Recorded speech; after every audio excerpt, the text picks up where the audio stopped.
we have three things on the agenda real quick. One is we have to approve the Cardinal School monies. You want to run through them real quick, Amy? Sure. Cardinal submitted their budget for 24 or 25-26 with a beginning estimated balance in their general fund of $5,624,987. And they requested revenue in the amount of $14,797,105. The Budget Commission will consider $14,742,364. Estimated expenses of $15,900,000, leaving an ending cash balance of $4,467,351. This includes a shift of 0.5 inside millage from their permanent improvement fund. And their bond fund didn't change. Okay. Their permanent improvement fund now stands at a beginning cash balance of $257,333, requesting revenue in the amount of $426,000. The Budget Commission will consider $226,923, estimated expenses of $412,321, leaving an ending balance of $71,935.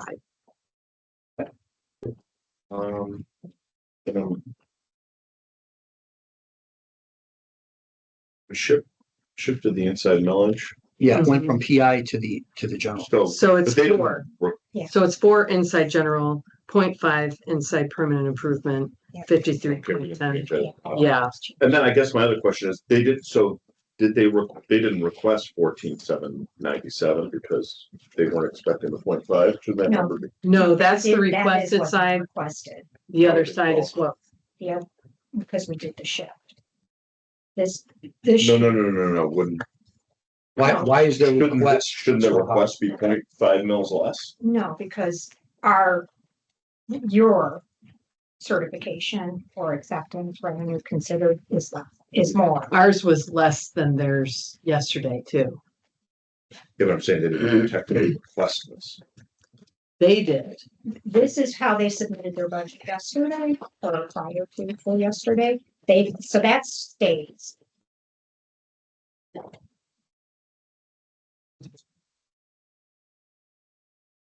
Yeah, on yesterday's numbers, they submitted 14,797,105. Right, so their number stays. We stagnant. were approving, The changes came from the budget. we were considering yesterday 14,515,441. So that number has been changed by the 226,000. That was it. Yeah, Okay. That's the- So they were that off. In the request. they must have gone at 100% or Yeah. I don't know what, We there's been a identified. compounding error. Yeah. Okay. Okay, that's my only question. Read how it was voted. Okay.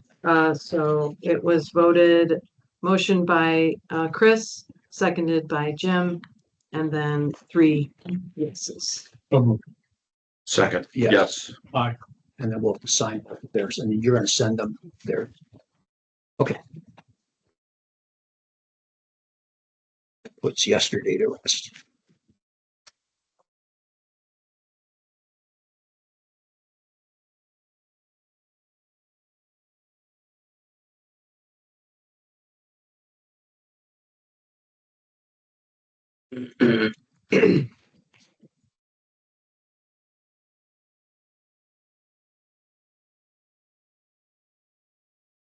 Okay, let's start with the Berkshire numbers, Amy. Okay, Berkshire Local School District submitted their 2025-2026 budget with an estimated beginning cash balance in their general fund of $3,335,763.89. They're requesting revenue in the amount of $22,331,143. The Budget Commission will consider $22,331,142. Estimated expenses of $23,370,861, with an ending cash balance of $2,296,044.89. Permanent improvement beginning estimated cash balance of $253,071.02. Estimated expenses of the same, leaving an ending cash balance of 0. Their bond beginning estimated balance of $394,184.28. Requesting revenue in the amount of $101,238,550.34. The Budget Commission will certify that amount. Estimated expenses of $1,000,000 $215,506.28, leaving an ending cash balance of $417,228. You're, for the record though, we're rounding to the dollar, right? Yeah. On the revenue. Okay. Total estimated millage for 25-26 is 4.5 inside general, 45.3 outside general, 2.5 for the bond, for a total of 52.3, plus the 1.7 from Burton Public Library, leaving an ending total of 54 even. They do receive manufactured homes revenue, and last year it was in the amount of $114,959.59. I can go first. Yeah. The PowerPoint, please.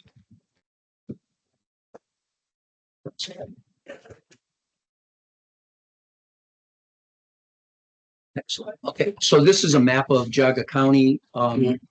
We had our sexennial in 2023. I've indicated the Berkshire School District.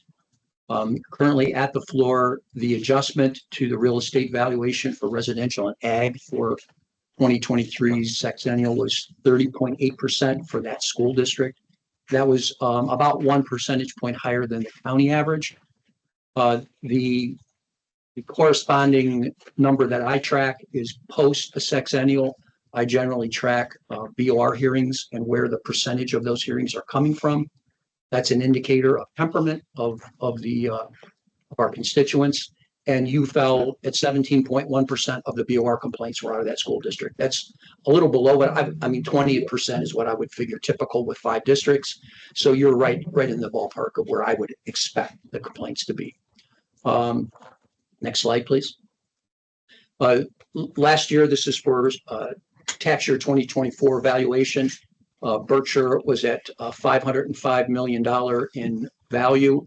That was a decline of $8 million, and that was due to the fact that your school property was converted from taxable to non-taxable. That was the completion of your build. Next slide, please. This is a ranking by school district of raw millage and effective millage. On the left is raw, on the right is effective. Berkshire is at 52 and some change in raw millage. I always caution people, raw millage is very deceiving. It's not a good indicator because it takes into account the age of money. Usually older money has a higher millage assigned to it because it's been around for a long time. So effective millage is a more accurate representation. You fall 4th in the county in both categories. So you're at 22.5 total effective mills when you factor in today's dollar. Next slide. So this was your submission in the general fund. You can see that those the bars on the right-hand side are indicating trends from the previous year to this year. So you're down a little bit in your beginning balance, you're up in revenue, you're down in expenses, and you're down in your ending balance. Your cash as a percent of expenses is running at 9.8%. That's down. This is what your budget would produce if it were if it holds true. Your general fund revenue per student, based on your new updated student count, is at 17,000 and some change. Your expenses per student are about 18,000 and some change. Obviously, that's it's costing you more than you're getting for students to educate them. Your carryover cash per student is running $1,700 as a baseline at 1,290 students. Next slide, please. This is your enrollment. You can see the trend over 5 years is a decline of 0.8%. I mean, that's not huge. The county average was significantly higher. 3.2%, I believe, is the county average. The next slide will show kind of a comparative with the other schools. You can see that countywide's 3.2% over 5 years. We've got some districts with serious issues with enrollment. Fortunately, Berkshire is not. I don't consider them on the radar for great concern. Decline is always bad, but the state in itself is showing a decline in the same categories. Next slide, please. This is how you rank with your projected 2024-2025 budget of revenue and expenses, and then carry over on a per student basis. Everyone is pretty much hovering in the teens. Some are a little higher, but in the teens when it comes to revenue. No one's revenue per student is exceeding their expenses per student, which is somewhat alarming, and I think is an indicator of what's broken in the funding system for schools. I think the third bar, however, is an indicator of how much cash you have available on a per student basis, and you are by far the lowest in the county. The highest being West G, and you're at the other extreme as the lowest. Next slide, please. This is the trend of your cash as a percent of expense according to the state. This is what you were last year. So you ended last year at 18.8% cash as a percent of your expense. This is just considering the general fund. The state average is at 46.1%. The county average is at 41.9%. Last year, you predicted you would hit 19.7. You were about within a percentage point of that, which is pretty good prediction. But you're anticipating next year dropping at almost 10 points, which is, I think, cause of concern. Your cash is dwindling. Next slide, please. This is a stack up of what the actual performance was of cash as a percent of expense to what you're predicting your budget will produce in the column on the right side for each school district. And I tend to look at the delta spread between them. Usually very small delta spreads are indicators that the budgets are very true. They seem to be true. It's those kind of drastic movements are generally not seen.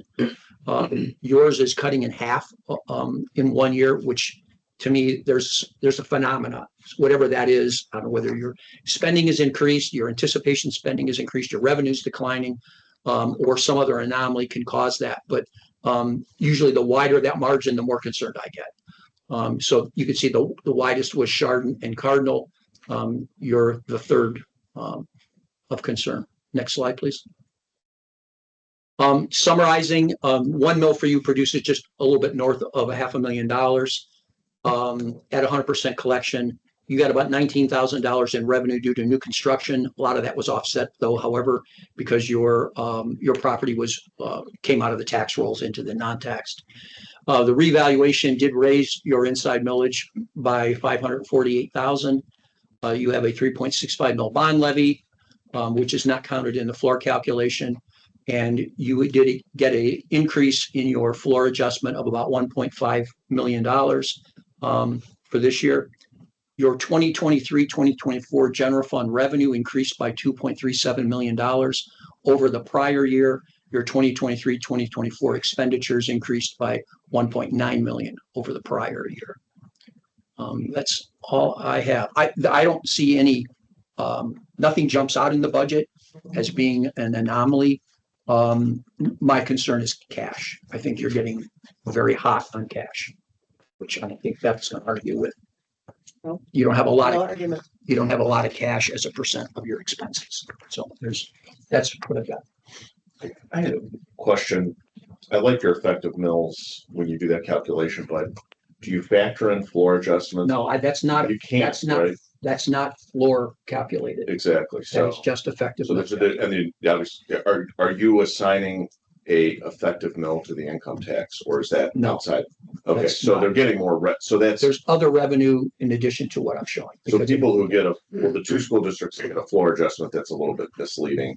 And then the 1 school district that gets there's up tax, that the calculation. their effective mills could be higher. I mean, they are higher. The floor mill calculation is done by the state on an annual basis after all property is valued. So to your question, I don't do that calculation. In the case of Berkshire, it depends on how far below the floor your calculation is to see whether an increase will have a 1-to-1 effect. Mm-hmm. If you're within if it's a 1 mil change and you're within 1 mil of the floor, it's going to have less than full effect. Do you know what they're at? Or? I ran West G's, but I didn't run I didn't run Berkshire's. Do you know what your raw? What's your raw floor Inside calculation? millage? adjustment was. It was about 3.5. Yeah, but do you know what your raw floor mill floor mill is? Couple Are you of like parts, 16 mills? 3.5. It was 3.5 last year. No, that's money. I'm talking about mill. No, it's millage, 3.5 mil. Oh, so you're running at about 16 and a half mils? Yeah. Okay. So, That's how West G is, right? West D is about 16.9.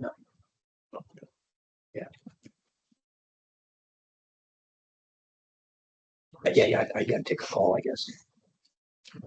I really didn't have any big issues either. I think historically, one of the concerns was the deviation in the 23-24 fiscal year.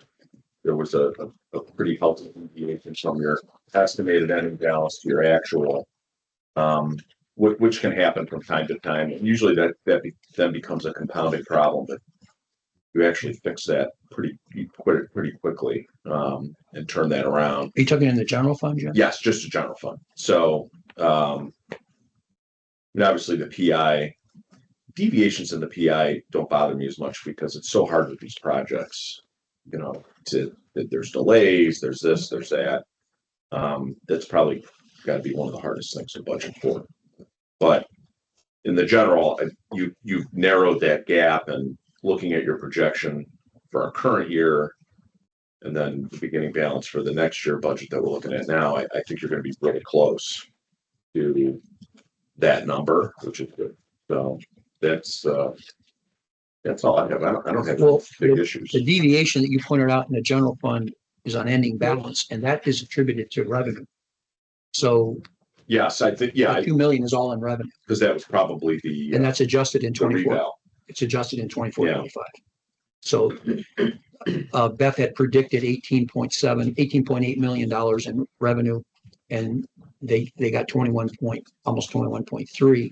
Their And then she expenses adjusted, jumped too, though. yeah, by $1 million. Yeah. And then she adjusted that in 2024, 2025. I don't have anything else. Chris? I have, as usual, I'm very pleased to show you the tax delinquency collection. I don't know why, but it jumped remarkably so. Last year, you got just under 100%, which is good. This time, 110% is phenomenal. So my guess is you're not getting that much next year. Yeah, so I went back yesterday to look and see why that happened. That was actually CEI. They paid 3 days late, I believe. And so you held that distribution until August. And we counted that as a delinquent payment. I don't know how you counted it, but that's why That's interesting. the revenue was up. Well, as you know, everybody gets a get out of jail card for paying late every 3 years. So when CEI is late, Sure. everybody thinks, oh boy, we're gonna get a penalty.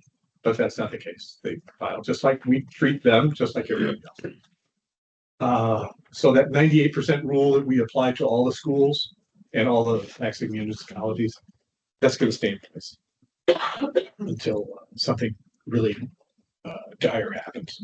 My biggest concern, as usual, are some of the budget numbers. Mhm.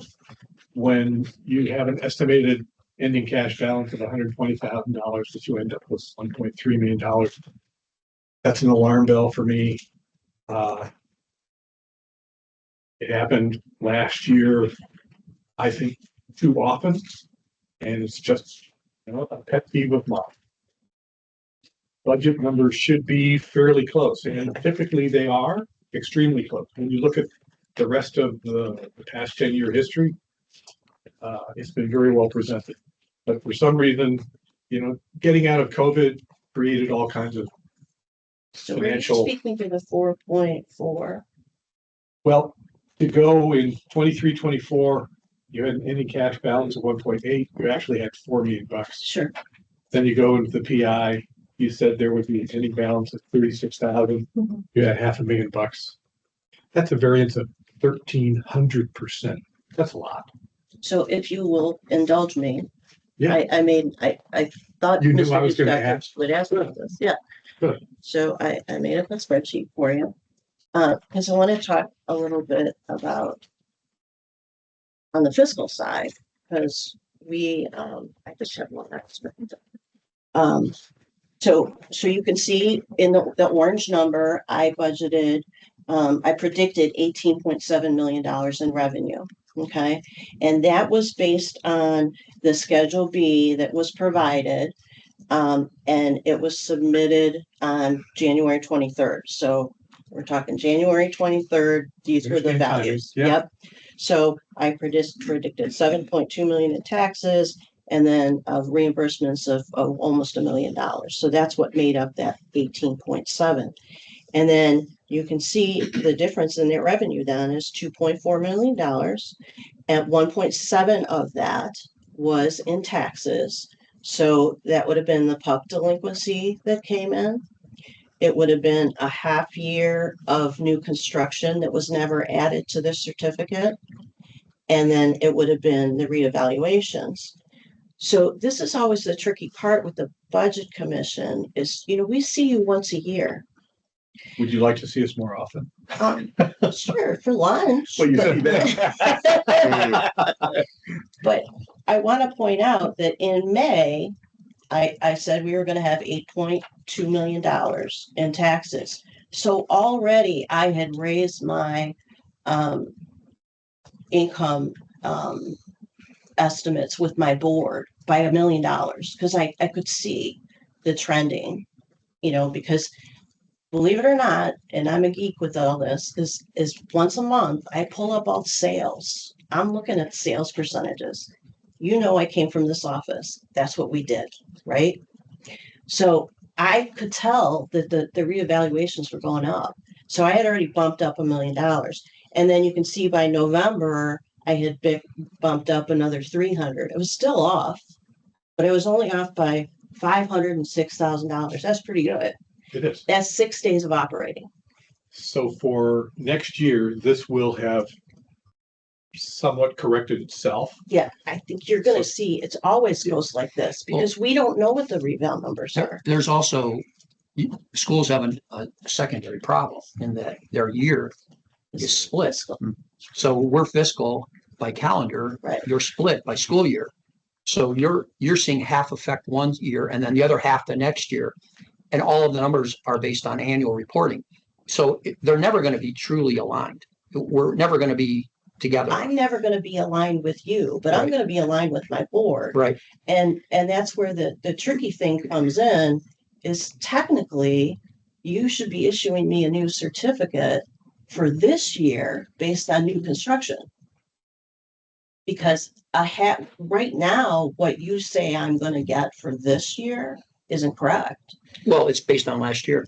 Right. That's But how all certificates are. Well, and if that's how you choose to do it, Yeah, we will also, issue a new certificate Yeah, in January. we don't have a different certificate timeline for people that are not on our calendar system. We don't. We report to the state on a calendar year basis, irregardless of the taxing authority. So if I request an increase in my taxes for this year, based on my Schedule B, Yeah, you'll approve it it? hasn't happened yet. So I can't approve it. But there's new construction. Yeah, but it hasn't been recorded. It hasn't been filed with the DTE. If it's not been recorded, we don't have a true accounting for it yet. But We don't do mid-year tax adjustment. That no one does that in the state that I'm aware of. I've talked to other auditors and this is a normal anomaly with non-calendar year entities. There are some parks that fall under the category. They have a similar challenge, but schools have historically been difficult to align your numbers with our numbers because we're reporting on different timeframes.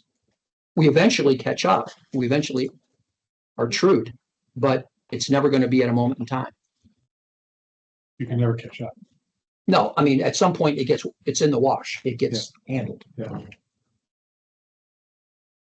So as has been previously observed, cash is king. You're getting less and less and less. Yep. Even though tax delinquency collections was dependent, it was only $26,000. sure. So, Keep at it. it's clear that state funding has had a major impact on our district. The loss of open enrollment revenue was devastating. This year, we've turned down 31 children to open enroll. If we got the voucher for those 31 kids, like private schools get, that would be a big help to us. So it's confusing why the legislature doesn't let that voucher follow the child to a public school, only to private. The board evaluates our numbers every month, twice a year through the forecast. Our board is clearly examining things closely. And that's their job, to evaluate the needs of the district. So it's been frustrating, I think, for the board. 60+% is on the back of the taxpayer. And we educate 90% of the kids in our district.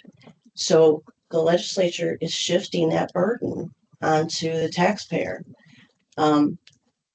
It's frustrating when we speak of the 20 mil floor. That's Constitution. That's not something the school made up. Okay, that's the General Assembly put that in place. So it's frustrating when schools get vilified for that, because that's the General Assembly. Well, I think there's action, there's work being done to modify that now. I don't think the changes to school funding are over. I think they're just beginning. Right. I mean, anybody who can, the 20 mil floor is 35 years old. It was done as a knee-jerk reaction to a similar phenomena that we experienced 2 years ago in our eval. It was pushed predominantly out of Geauga County, and it was because a reval had a significant percent increase, which affected or people saw an effect, and therefore the 20 mil floor factors came into play. I actually talked to the gentleman who helped write that legislature. He lives in Chester, and I think the debate is something 35 years old that's pretty flawed. I don't think anybody's gonna argue the school funding isn't flawed. There's been little movement or little action taken by legislators to correct the phenomena. But now I think people's attention have been gotten. I think revals across the entire state, it's a ripple. It's a wave, because there are 3 phases of those revals. Geauga happened to be phase 1. We're into phase 2, and then phase 3 is going to conclude. And then I'm starting tries. So the irony is we're going back, and the market isn't changing. The market is still very strong. So the legislature is keenly aware that something has to be done to change the dynamic, or the public is going to get shocked with stuff that they perhaps should have been aware of but weren't. And I think they're trying to prevent that. I disagree with you when you say that it was a knee-jerk reaction, because I think that 20 mil was more thought out than you think. And I think it's to provide a free and appropriate education for every child. I don't think it's to provide free. I think it's to provide a minimum funding level for schools. Okay, but that's the law, to provide a free and appropriate education. Well, we're going to agree to disagree on it. I've read the 20 mil floor legislation, and clearly it's a minimum funding level piece of legislation. It's not a declaration of free education for all people.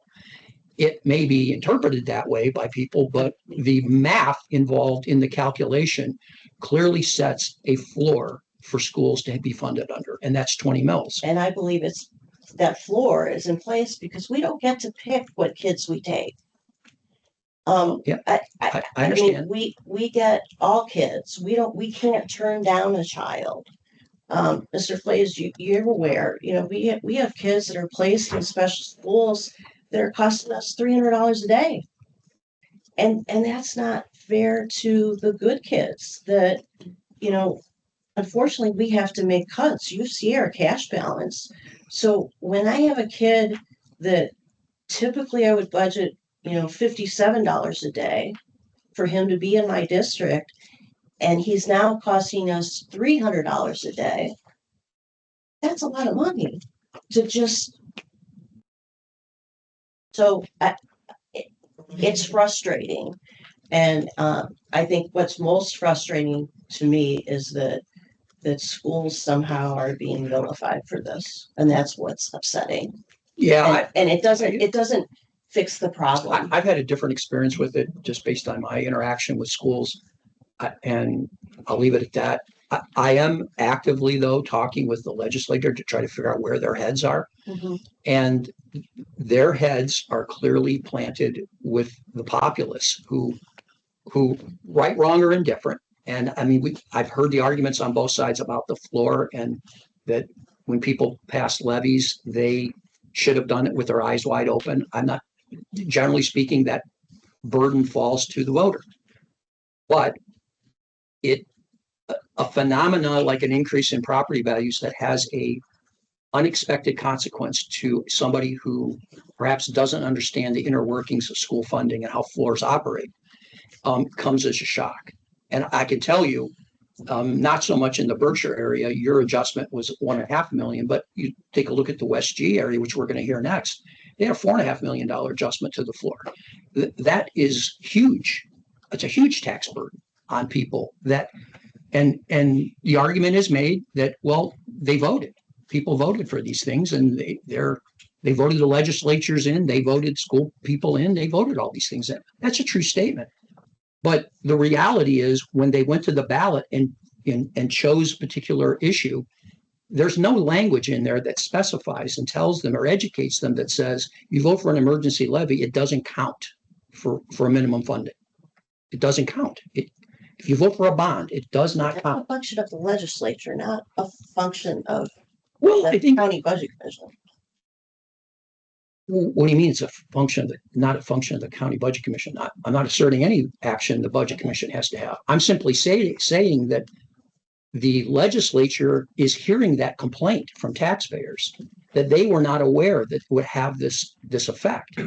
So, we can point fingers at other people, but I'm not the one who puts levy ballot language on a sheet of paper. I mean, the people that do that should in part educate the public so they're aware, so that when these consequences happen, they say, well, we made you aware, and you voted with your eyes wide open. I think that's where I'm seeing the temperament. I'm not seeing an attack on schools. I'm seeing a protection of taxpayer. Now, it may have the result that the schools interpret that as an attack, but I don't see that. People in general are angry.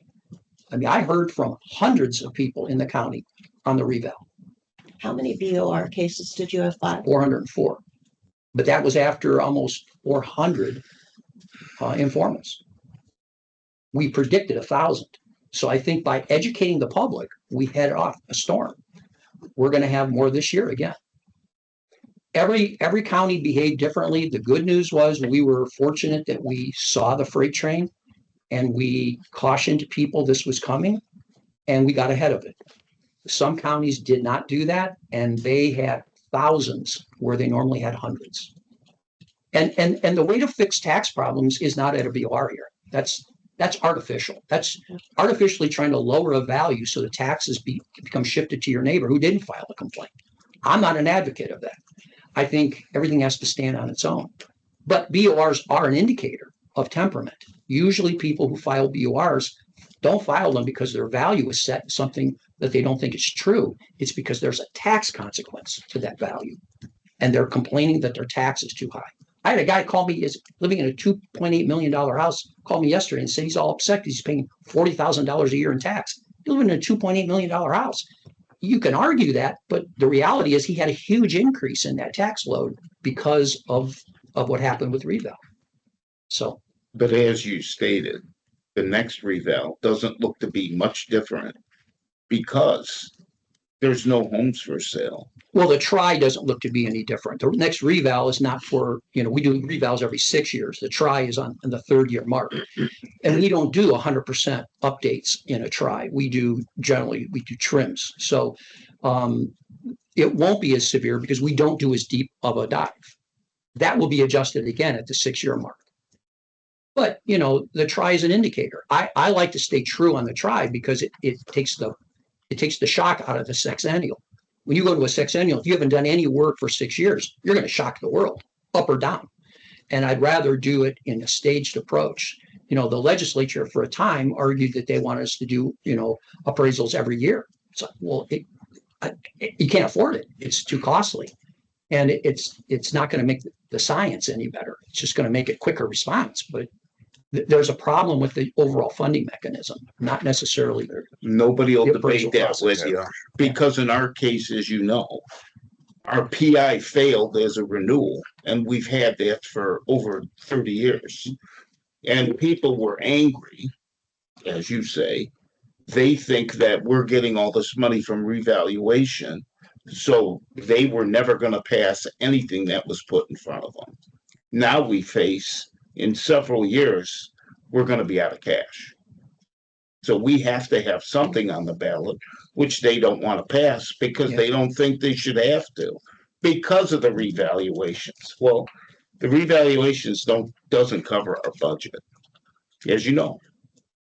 So I guess I would ask you, or ask all three of you, in our case, what would you do? You're the experts. Tell me, as board president of Berkshire, what you would do to lessen that for our taxpayers, but be able to pay our budget. One thing I would do, and I guess there's philosophically, I think the disconnect is minimizing the effect that reval had on a taxpayer is not going to get the taxpayer to align with your thinking. And many schools in the state did that. They minimized the benefit of the reval. The reval did benefit your bottom line to the tune of $1.5 million in floor adjustment and $500,000 in inside millage, $2 million. Now that's not chump change. It's not enough to fend off inflation. I get that, but it's not zero. And to taxpayers, $2 million is $2 million. So I think one rub that I saw where taxpayers were being told it's insignificant. That's just not, that doesn't ring well with most taxpayers. $2 million is significant when it's coming from a district, small district. In the case of West G, it was $6 million. That's huge. And you're going to see BOR results. I don't know if you saw it, 40% of the BOR complaints came out of West G. That's so disproportionate to what I would have expected. Usually, if everyone had about a 30% increase, roughly everyone should have about the same footprint of complaint of value, because the tax kind of rose together.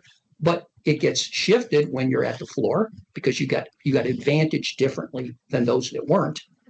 And then you look at the floor people and how did the balance fall out? And by far, it shifted majority to the West G area.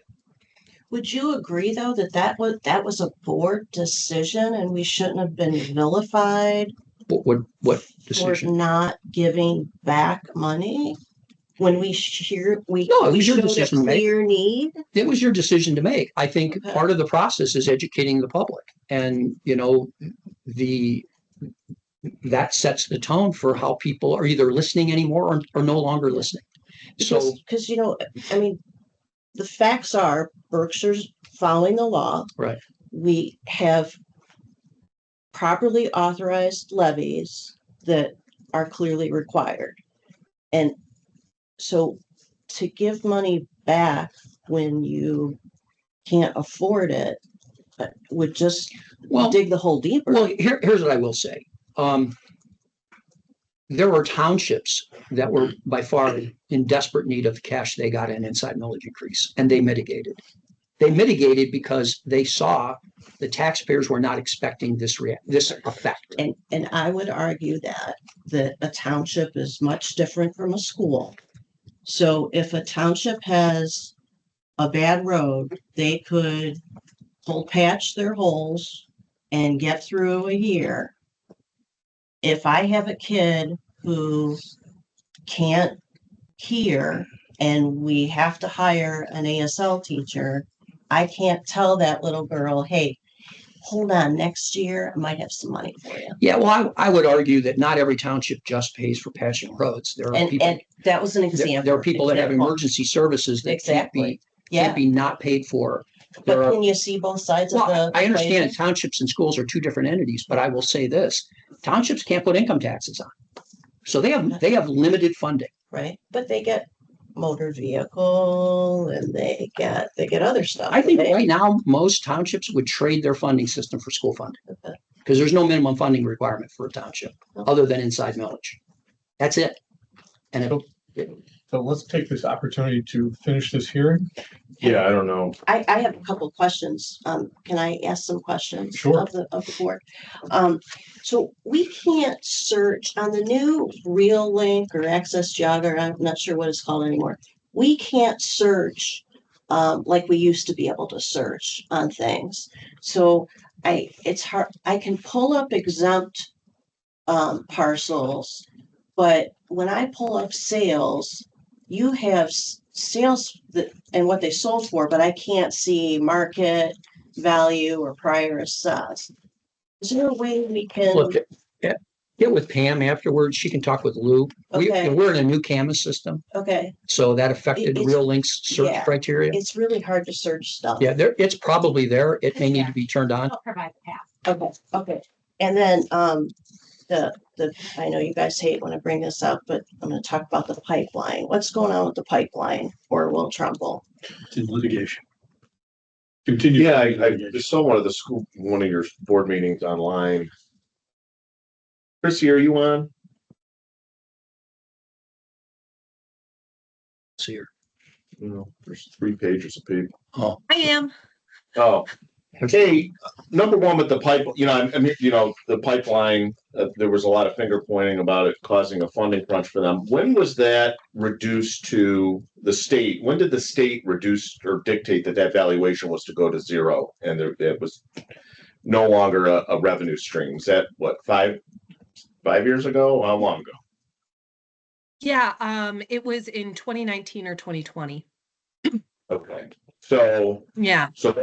So you're just talking about delinquency at that point. That is not a revenue stream anymore for you, and it hasn't been for 5 years. With respect to the delinquency, we filed a, I guess what you term of tax foreclosure in the common police court here. Okay. A literal army of lawyers I've stayed that and are litigating that with us in Geauga County, Okay, claiming that this receivership extinguished the tax delinquency. And when was that? We went down to Cleveland. When was that? December? It was right after Thanksgiving, okay. Monday after Thanksgiving. Yeah. That's right. Yeah. How could I forget? And Yeah. so we argued the motion down there. We submitted, we had arguments there. The pipeline was there. The Attorney General's office came. There was a bunch of creditors there, and it's still an active receivership. Our argument is that the property taxes aren't covered by right. the receivership and shouldn't be extinguished. But I will tell you that number one, why it was reduced to 0, they won't give us any records.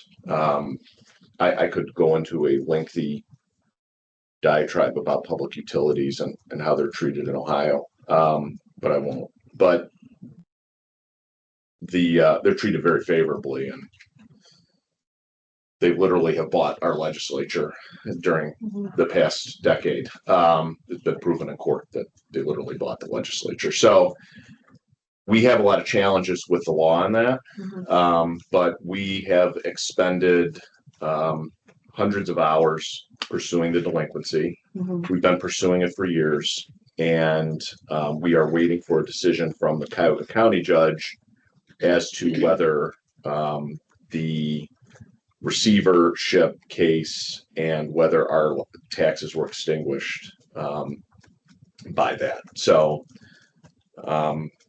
you can contact us at any time if you have questions.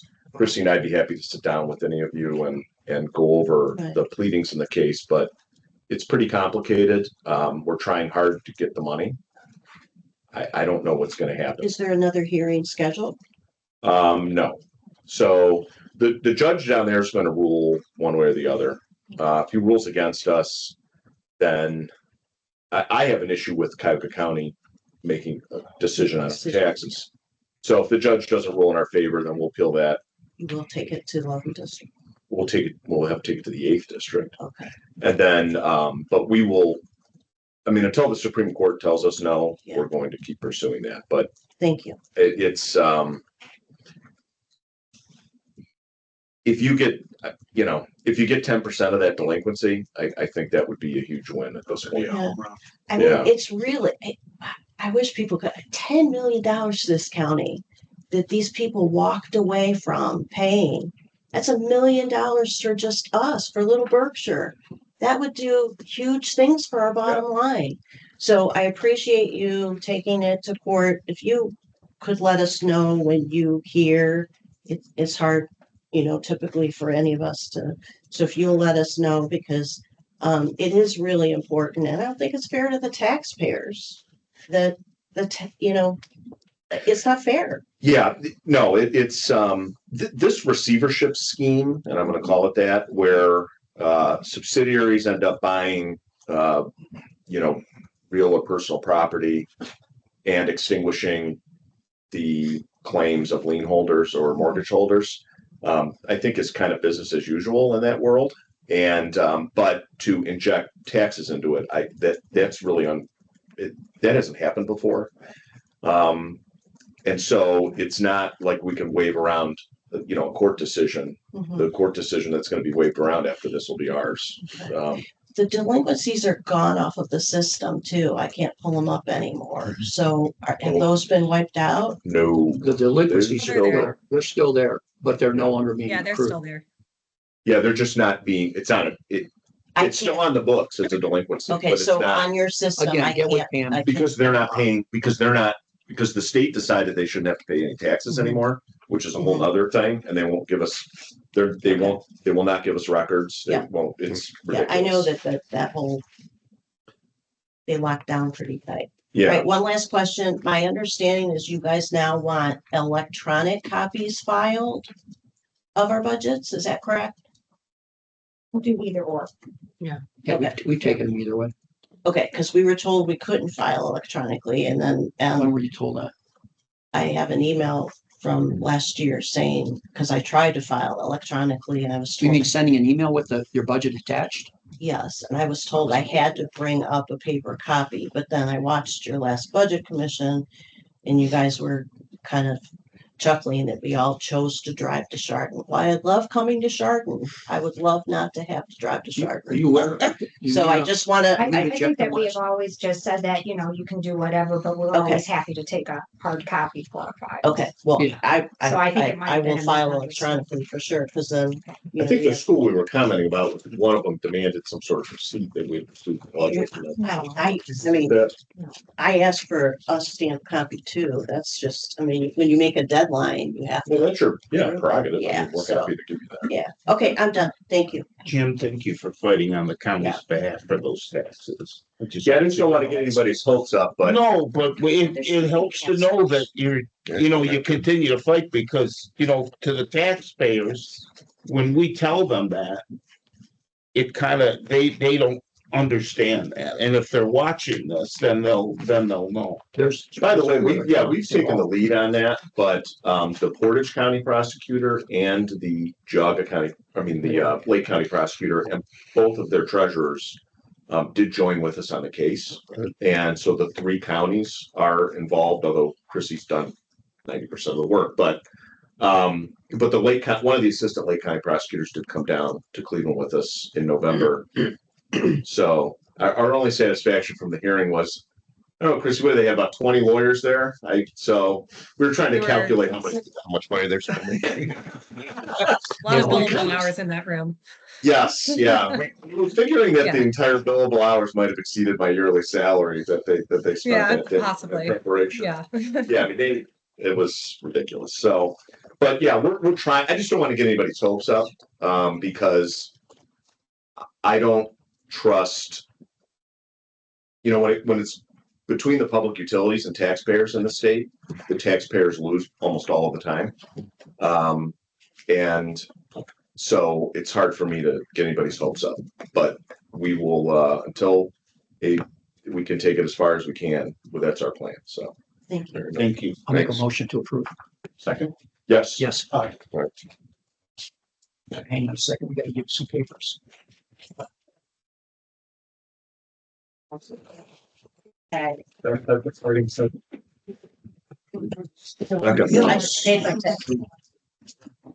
I didn't forget. I almost went and got past this. You're right. Yeah.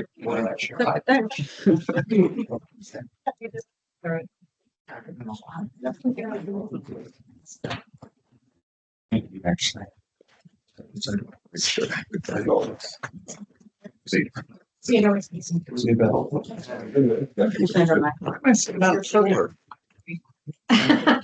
it's one of those. magical chairs. chairs make you look like you're.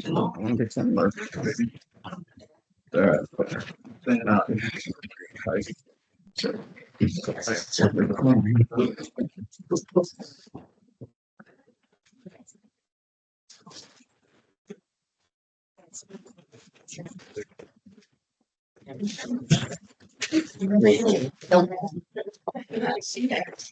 I see that you have it.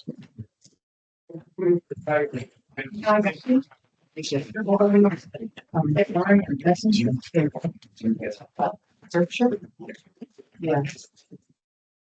What are you looking for?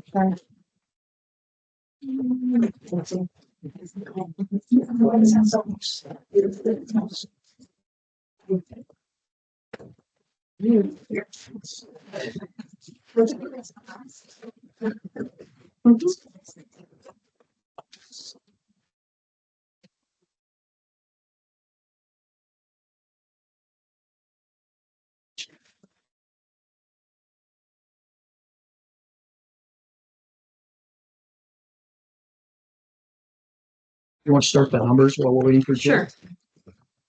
West Geauga Local School District submitted their 2025-2026 budget with a beginning estimated balance in their general fund of $25,329,890.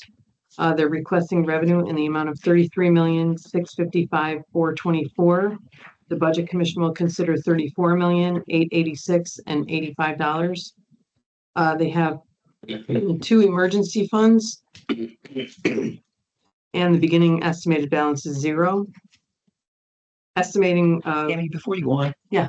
The unencumbered cash balance, beginning balance, you said 25,329,890, but approved by the Budget Commission, it's 25,029,029. It's the encumbrance. Did you miss the 300,000 somewhere? It's a 300,000 encumbrance Encumbrance at the end of the. Oh, got it. Okay. okay. estimate.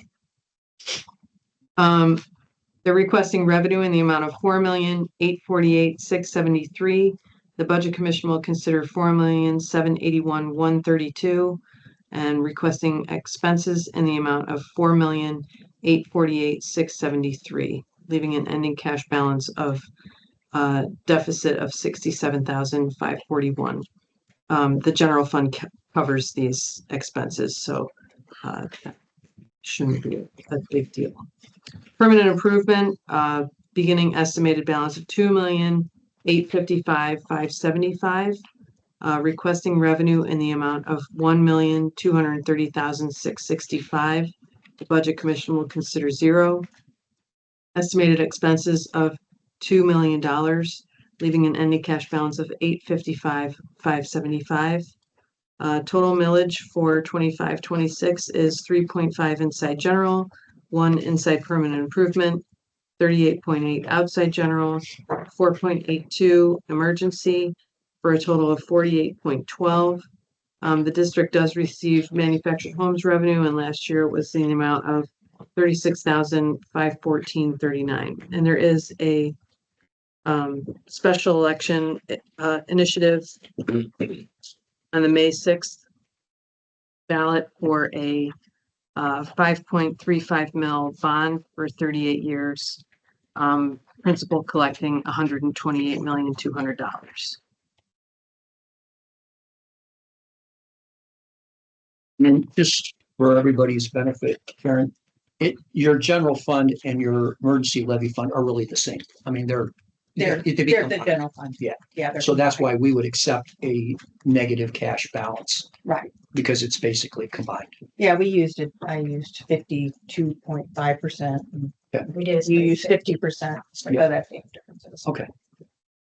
All right, you want me to go first? You're Yes, please. asking you.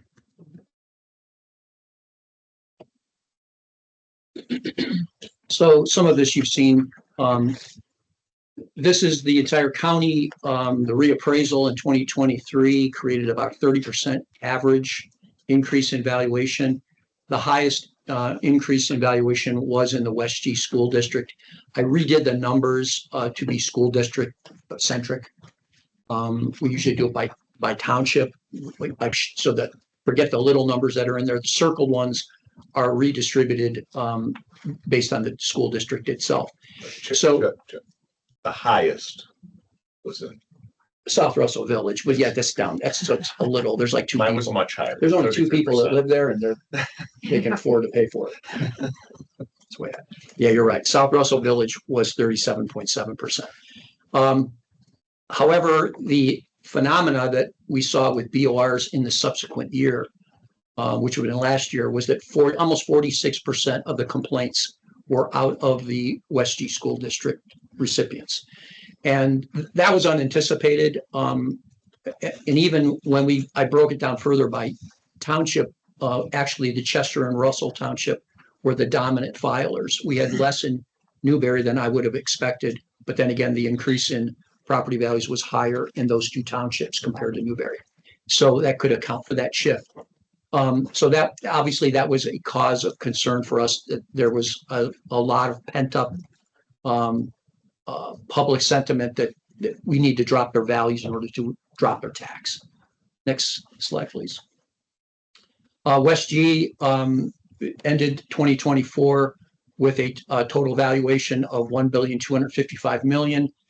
That's a change of about $14.6 million in value of property reflected in the reappraisal. Next slide. Ranking your millage, raw millage on the left and effective millage on the right. Although you're at the floor, I don't calculate floor in this particular slide. You're at 46.25 raw mills. That converts to just shy of 24 mills effective. Puts you in fifth category, lowest millage in raw, but right in the middle of the pack for effective millage. Next slide, please. This is the submission that you provided, and on the arrows on the right show the trend from last year to this year. So your beginning balance was slightly down, your revenue slightly down, expenses up, ending balance down. Your estimated cash going into your budget cycle as a percent of expenses will drop to 63.9 according to your calculation. Revenue per student will rise to over 19,000. And slightly higher than that are your expenses per student. You're pretty close to balanced between revenue and expense per student, which is good. A lot of schools are very far apart on those two numbers, expenses being much greater than revenue by a lot, which is concerning. Your cash carryover in the general fund per student is calculated by your budget submission at $12,288 per student, which is slightly down from the prior year, if that holds true. Your new student count is 2014 as you provided to the state. So I got these off of Ohio Department of Education site. Next slide, please.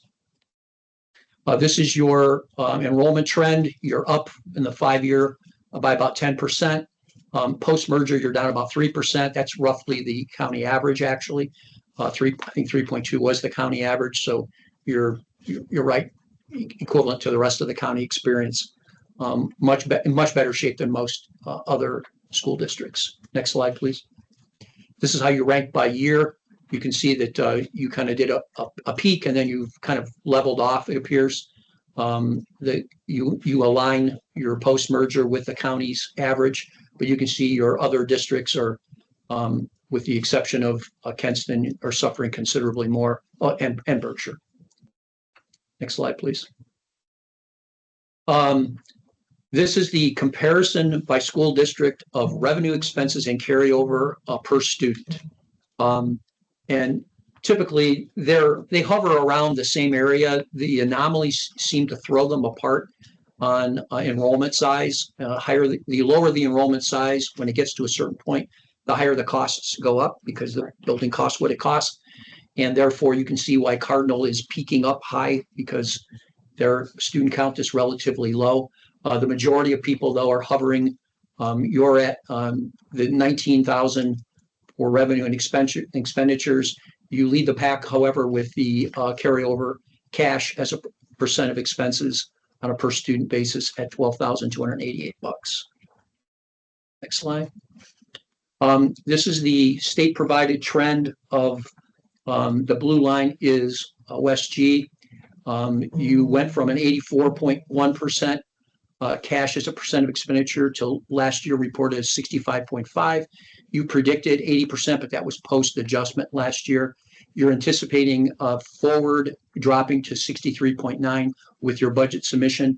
I'm comparing them then to the green line and brown line. The brown line is the county average and the green line is the state average. So you are about 20 points above the state average and about 25 points above the county average.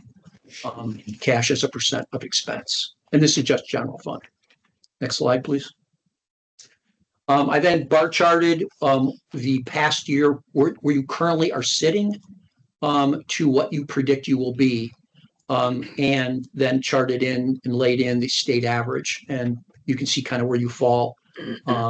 Your delta is moderate, your anticipated delta, which I think probably represents a pretty true budget.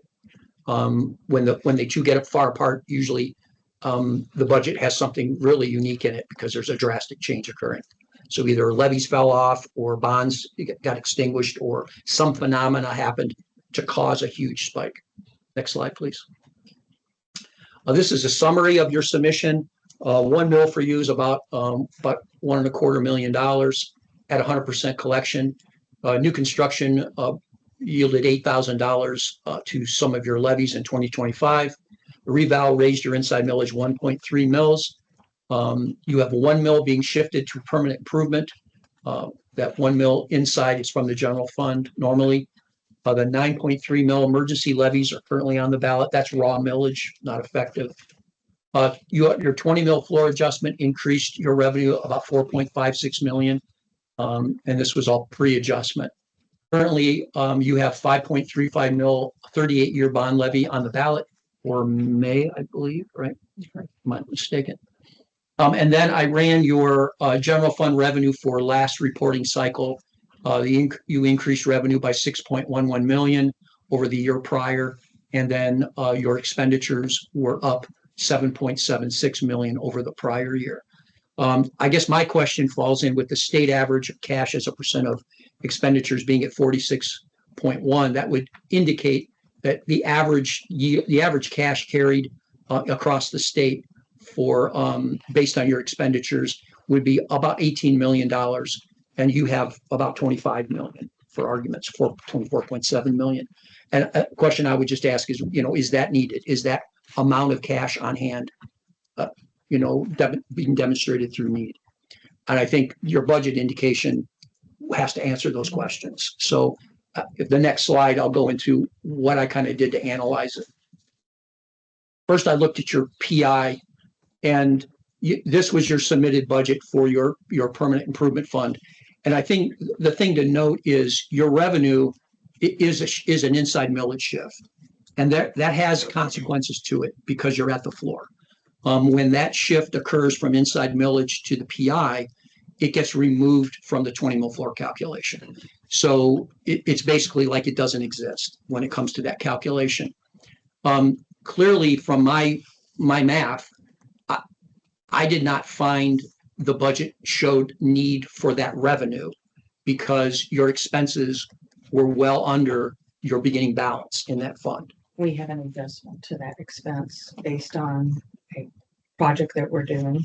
which is our water filtration system and maintenance building. We estimated it to be about $2 million, and it's gonna be about 3.4 was the latest architectural estimate that we got, which was done after the budget submission. So that's not in the budget. So much of this then, And it's also based on timing. We started the well project, we thought we would get it done, and it's shifting because we've had to change Well- location. will it fall into the next budget cycle? We think it'll fall into 2026, but we're waiting on EPA permits because we've had to change the well site. Okay. And then we have, in 2027, which is because we're putting in the turf this year. So the next year we'll have to do 2027. We'll have to do the track, which would be another $500,000 plus the tennis courts will have to be moved. So I guess this, So there is need in there. It's just not, I mean, it's, as you talk about permanent improvements, they're not always, 1 year. These are long-term or, sometimes long-term projects that butter along sometimes and have to get done. But we want to make sure that we have enough money yeah, to do that. the challenge, And replace what we've got. the challenge that I have is, I have to treat the revenue that's being shifted from inside millage because you're at the floor. I have to treat it with the consequences that go with that shift. And we probably need to update that expense. Yeah, so I mean, I didn't have that information And we did not either. I mean, we're kind of stuck with what you submit. I mean, the budget submission isn't for us, it's for the taxpayers. The reason there's this, Understood. yeah, I mean, the reason there's this timeline is, you've got to present your budget to the taxpayers, the board, and then submit it to us, and then. And again, that happened after we got the numbers, after we had our tax budget hearing, otherwise that would be much higher. So we are, it has to get done as part of the EPA requirement of a water filtration system, and we're adding a maintenance building to it to move that out of its current Well, location. let me continue walking through this then of what, based on what you submitted, what I worked, and then we'll have to debate how we're going to Absolutely. not affect or not affect. Sure. So if you click on the next slide, Josh. So basically, I'm proposing the Budget Commission reverse that inside millage transfer because there's no need demonstrated in the budget for that, for the additional revenue of the inside millage. And because of that, that shifting of inside millage resulted in a tax change for you, a floor adjustment. And that consequence is being felt by taxpayers. And I think it's being expressed by taxpayers. And I just want to be true to them that if I don't want a taxpayer coming back to me saying, well, wait a second, why would you give them another $1.2 million when they're going to end up with $2 million in that fund? I mean, that the fund is my money. I'd rather I have it than they have it. They didn't say they needed it. So I think we need to debate that need. And I think you also, you look at 1 year where we're having to look at multiple years. And again, we're on a physical year versus you're on a calendar year. Yeah. So all of those things come into play to look at this change in the PI, because we use up more than what we get in. It's what we've been trying to do with the PI levy as well. Okay, well, so that was going to be my recommendation. Again, the rest of the commission has to weigh in on that. But there's a consequence to that shift. And if you can click to the next slide, please. And that consequence occurs in the general fund. So this was your proposed as adjusted submission of budgets. And if you click the next slide, please, Josh. I had to add that back into, in order to do that, if the proposal were to pass the budget commission, that money goes back into the general fund. So I have to represent that. And the problem with it is, what it does is it turns you from deficit spending to surplus because your expenses don't change, but your revenue went up by the 1.23 million that was PI and is now general fund money. And therefore, the revenue exceeded expenses by $948,000. I think there's a number of that in itself, I think, is not an actionable item. But you have to factor in a number of other anomalies. And one is you're primarily, a majority of your funding in your general fund is emergency levy money. And the other component of that is being at the floor and with having $25 million in cash and then your percent cash as a percent of expenditures you have to all be taken in totality. So what I would recommend, if the Budget Commission agrees to there being a lack of need shown in the PI fund, which is yet to be determined, is the next. Wait, Chuck, real quick. Is that right? So they have the inside millage shift. So it's not counting towards the calculation because it's PI inside millage, which like the Sanborn kind of. This is kind of like Sanborn, right? Sort of. So you take the money. I understand that you're taking the 1 mil out of permanent improvement. So you've removed that revenue from permanent improvement. And you're shifting that to inside general. So it'll be at the 3.5 for inside general, right? Or 4.5, I'm sorry. But aren't they losing? So I get putting that in the green, but then aren't they consequently losing dollar for dollar on the floor adjustment? If nothing, if a perfect world occurs and there's no increase in valuation, they would then experience a $1.2 million floor adjustment. So that's why I'm saying I don't know that that's. What do you mean you don't know that that's? I don't think that's right. Well, it's not going to happen until the year after. Then they'll be in their next budget cycle. That adjustment is because of the timing. Well, it's like half of the year. It's going to be after.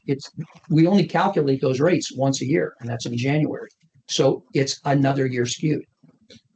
But they're actually losing revenue. They We shift will the a inside year millage. out. Yes. That's correct. So shouldn't that revenue adjustment be half of the 1.2? That could be argued. Right? Am I right? That could be Something like argued. that. The 20 mil floor scrambles my brain. It's very Well, and it's 20 mil floor is calculated annually, yet it's used on a half a year basis. yeah. You have 20 mil floors spreading over your calendar, over your school year. Because you have the first half and then the second half. It's a totally goofy system. Can't change that. Okay. Sorry. That just Can't change the Constitution right now. Yeah, so. no. So if you go to the next slide, based on that, then I would argue a no gain to cash scenario because of the component of emergency funds being used. And I don't know that emergency funds can be used for operational costs when it comes to increasing cash. So I'm worried in the green scenario, you can see that cash increased because your expenses didn't change, but your revenue went up. And that's a component of the emergency money being gotten from the taxpayers. I don't think emergency levy money should increase cash. It should be funding an emergency. So based on that logic, I said, well, let's just make it revenue neutral. Let's make it a no gain cash.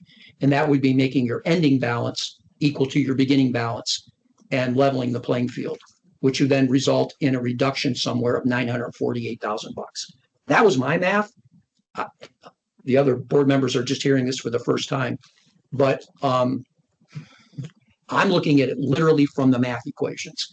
If the argument is that our PI is not represented accurately from an expense perspective, all of this goes away, obviously. And I think as we look at PI, just like anything else, I think, you're looking at it on an annual basis. We have to look at it on multiple year basis because we can only do construction 3 months a year that affect school project, that affect school buildings, or like a track can't be done in the middle of the year. It has to be done.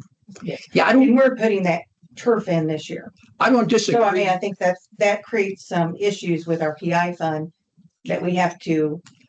I think in general, carry PI that funds, I would agree with you. A PI fund that is funded through a PI ballot initiative will hold balances because those are longer term PI. But this is not. This is a millage shift. This is a operational monies shifting into a PI account that has a tax consequence to taxpayers. And so that money has to be tested annually because it's been placed in there annually. And that makes your PI a little different than a non-floor PI, even, or a ballot PI. And we're not on the floor this year. Well, you're adjusted to the floor. You were I adjusted from, think you said in the 15 last meeting that no 15 Geauga County schools were on the floor. No, well, two are adjusted to the floor. you were adjusted to the floor. You were sitting at 15.96. Last year. Right, you were adjusted to 20. 20, I mean, I think we've got different years going on here. Yeah. too. So I mean, that, yeah, but that's the That latest, impacts that. that's the latest. Yeah, but you haven't passed any levies since then. no, but. Yeah. Valuations go, we had some valuation change. Yeah, but that won't occur until the end of this year, which will then be reported for January of next year. They're only going to do these adjustments once a year. But the total didn't go down, the total valuation. Well, we don't know what it's going to do, but it did not last year. Do you anticipate it No, Going down. this year? no. I anticipated going up. So they would get more floor adjustment. Well, it will offset their adjustment. They won't get more floor adjustment. It's a calculation. It's an offsetting. So if we have permanent improvements to be done, like the well, which has got to get done. I mean, With the water filters. doing water filtration and all that. If we don't pay for it out of the PI money, how do we pay for it? You don't get PI money anyway. You have general fund money, but you put in PI. Okay, and you've got this one mill that we're losing that, and it's going to go into the general fund, you're saying, the way you're calculating it.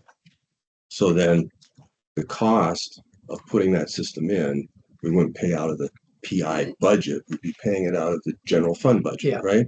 So then our expenses here should be going up. Yeah, but that, again, I'm only going off the data I received.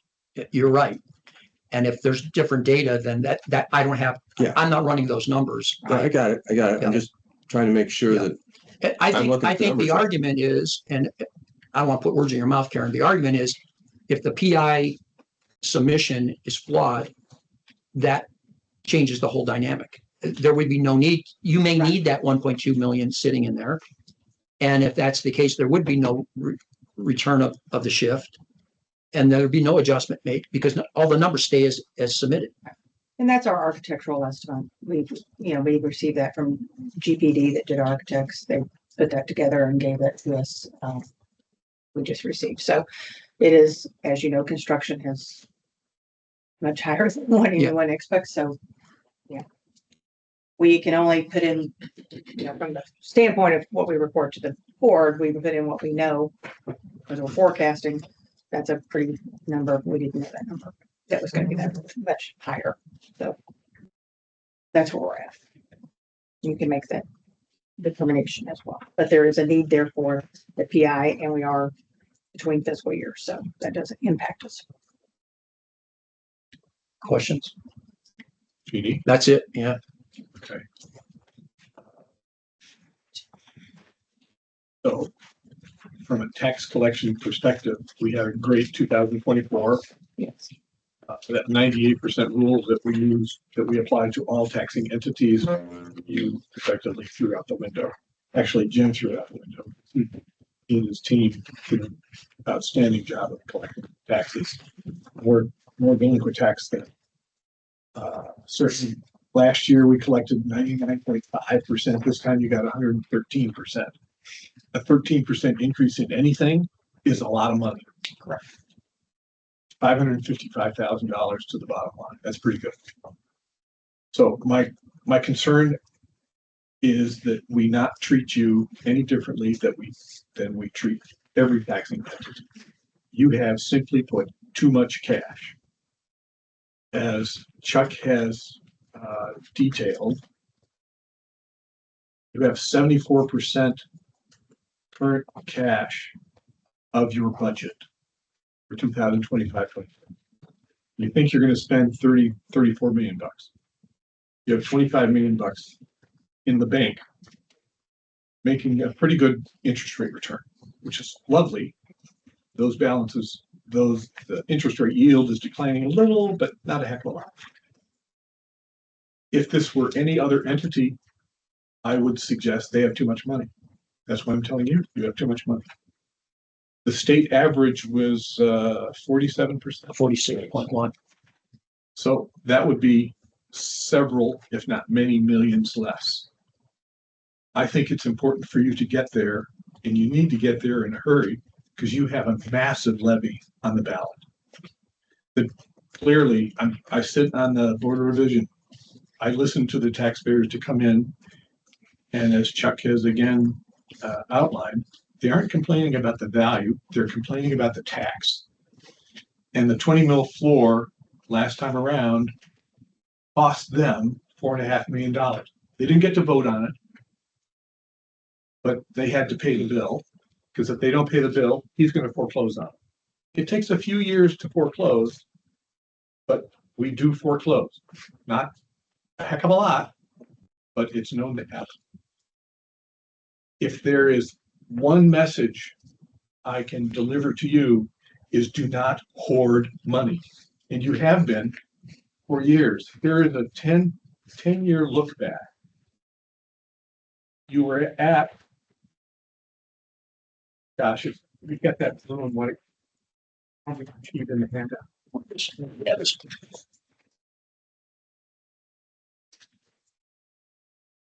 Go back to 2015, all the way on the far left.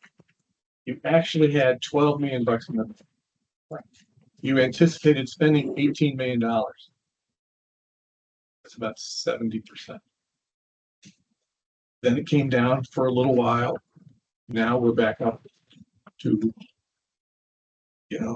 too high a percentage from my perspective. There is no more concern than the taxpayers being taken advantage of. And that is exactly what has happened here, to the tune of $4.5 million. It's got to stop. Last year, I was willing to make a very large recommendation. And in working with my colleagues, we reduced it substantially. The amount of cash did not, it was funny, in 2000 last year, you had 25 million bucks, real cash. Then for this current year, you think you're going to have 29. You have a wild guess on what your cash is now? No. Out of the general fund? No, we anticipate this year having 25 million. 25 and some change. 25, Go to 24, 25. and 24, 25. 25 Well, million. remember, Six we, point- we suppressed We it. support The press would be elect, So that, So you got two That was points only a million. 2.2 though, no, We gave back $1 million also. and we get Yeah. back in the plan. So, on a separate level. we now you- anticipate this year 25 million. So now you're back to still an inordinate amount of cash. And we transferred $5.5 million to, we anticipate, the board has approved a $10 million transfer to capital expenditures to take care of additional needs at the middle school. That'll be, middle school will be the one remaining school that we would want to expand on So you're going to transfer 10 million bucks into PI, into capital account, yes. okay? Which leads me to my next area of concern is the emergency levy. Is the school still an emergency? Emergencies are not defined in the code. Well, it's a great adjective to describe the need for passing a levy. It is, remember, the levies are a fixed fee, fixed sum amount. They're not emergency is the term that was given to us by the legislature. It's not an emergency. It means you have a deficit spending. When those were passed, and they've been passed for 3 times, our constituents have been able to vote for those 3 times. We did it 10 years ago. We have another one. It will come up again in 2026. Those were passed at 65% for 10 years. So when at the time, it was before the Newberry merger, it was before the revaluation. We have, we're operating at a deficit. We're starting to operate at a deficit. Those are continuing on. Those are fixed fee levies. They're not, we don't have to have, your term of emergency is not the same as what we have. The emergency is a fixed fee. That's what our constituents will pass. They want 10-year, 5-year fixed fee amounts. Not what they want, it's what the school board wants. It's what they passed in the past. Yeah. And that's what we have, and we haven't had new levies come on since 2003 and 2005. These emergency levies are the only thing that the school board has asked for. They've asked for renewals of those fixed fee amounts. Would it not be a bit disingenuous when you use the emergency levy for regular operating fund? What would you use them for? They're for our regular operating funds, Why don't you call it a regular operating levy then, and not an emergency levy? because the board back in 2003, 2005 asked for a fixed fee for 5 years and continuing. So they didn't ask for a continuing levy. You can ask for a continuing levy, or you can ask for these fixed fee, fixed amounts, and that's what they determined at that time that was available to them. It was palatable to the Public. resident. They had, if you look at the levy history, the continuing levies had failed over numerous years. And so when they went out and talked with their constituents and passed this type of levy. Our constituents like to vote. They look at it as like a job recognition. Like we are doing well every 5 or 10 years. They want the opportunity to say yes or no to that money. If we put on continuing, so there are some constituents that feel like that's a blank check then for perpetuity. But don't get me wrong, I'm not suggesting you put continuing levies on. I'm suggesting you put a general operating levy and then don't call it emergency. So you want us to have the emergency levies expire Yes. at the old rate of collection and start a new one at a higher rate of collection. No, Well, they're fixed fee, they're not. call it, They're fixed amounts, Yeah. but continuing not. But that also would create, we are grandfathered with our homestead and rollback provisions, and that would increase a 12.5% increase to our taxes, or to our taxpayers. Just by making that switch, if we switched one for another, that would increase taxpayers by 12.5% automatically. it would also take away the emergency and PI monies from the 20. The PI would be separate from the emergency levies. Are emergency levies considered in the 20? No. No, they're not. These are not. They're not. But operating levies are. But operating levies would, Are PIs? No. no, they're not. So you could have a PI levy to provide capital to do these $10 million of projects. But you choose not to because you fund it out of the general fund. Well, it'd be hard to ask for a PI levy now when Right. we have the fund balance that we have. I think it's hard to make a submission and ask for any additional monies based on the cash that you have.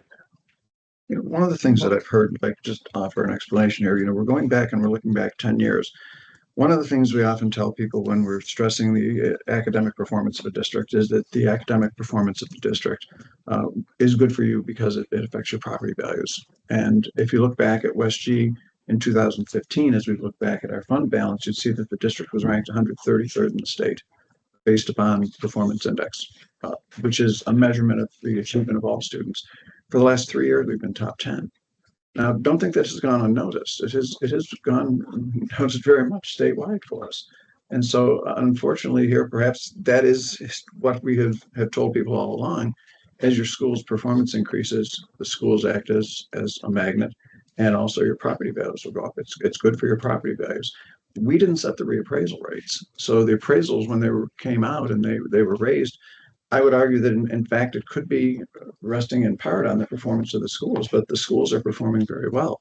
And I won't apologize for that. We're a school we're supposed to be. I'm glad we're in the top 10. But could it have had an effect on property values? Yeah, sure it could have. Going from 133rd to 10th, I don't think any district in the state can match that. That would be a fascinating review of all the school districts' cash balances and where they rank. So you're suggesting that this having an excessive cash balance translates into excellence in school? No, I'm not. I'm suggesting that the reappraisal was what contributed to our cash balance. And I don't know why property values went up as much as they did, because I had no say in that. Well, it was already at 21-22, it was already at 25 million. The cash balance. What was You it? have to remember that we have the Newberry transfer, the Jericho transfer, and that we did, that is good for both schools. Newberry reduced their millage by 14 mils. The West Geauga residents reduced theirs by 2 mils. We didn't ask for an additional PI levy when it failed. It was 2.75 mil. So overall, $4.5 million, 4.5 mil reduction over this 5-year period. And Newbury moved from 338th in state rankings to 10th. I agree. I mean, listen, I think that property values and the subsequent reappraisal is directly linked to school performance. That's why my property value went up over 40%. Highest in the county. So, I mean, a strong public school district. I'm surprised Newberry's didn't go up more, you know, when they joined your district. Well, because They think already there's- had. I think schools are an influencer, but I don't think they're the sole influencer. No, I'm not the sole. I don't want sole influencer, believe me, because I think they're one of the largest influencers of. Well, I think, property you know, values. safety services Yeah. that play a role. Oh, There are a absolutely. lot of other factors that. location plays a role. I understand all of that. But I feel like Zoning in some requirements. cases, you know, we're trying so hard to be a destination. No, district. I think, you know, don't misunderstand. I'm not critical of the performance of West G School as a school. Nobody is. What I'm concerned with is the public's temperament and ability to absorb the taxes that are being put upon them if it's not directly going into fundamental education. And there's a point somewhere in cash as a percent of expenditures where I think it hits a ceiling at some point. I'm not saying you're there. I'm just saying you're well above the average in the state. You're well above the average in the county.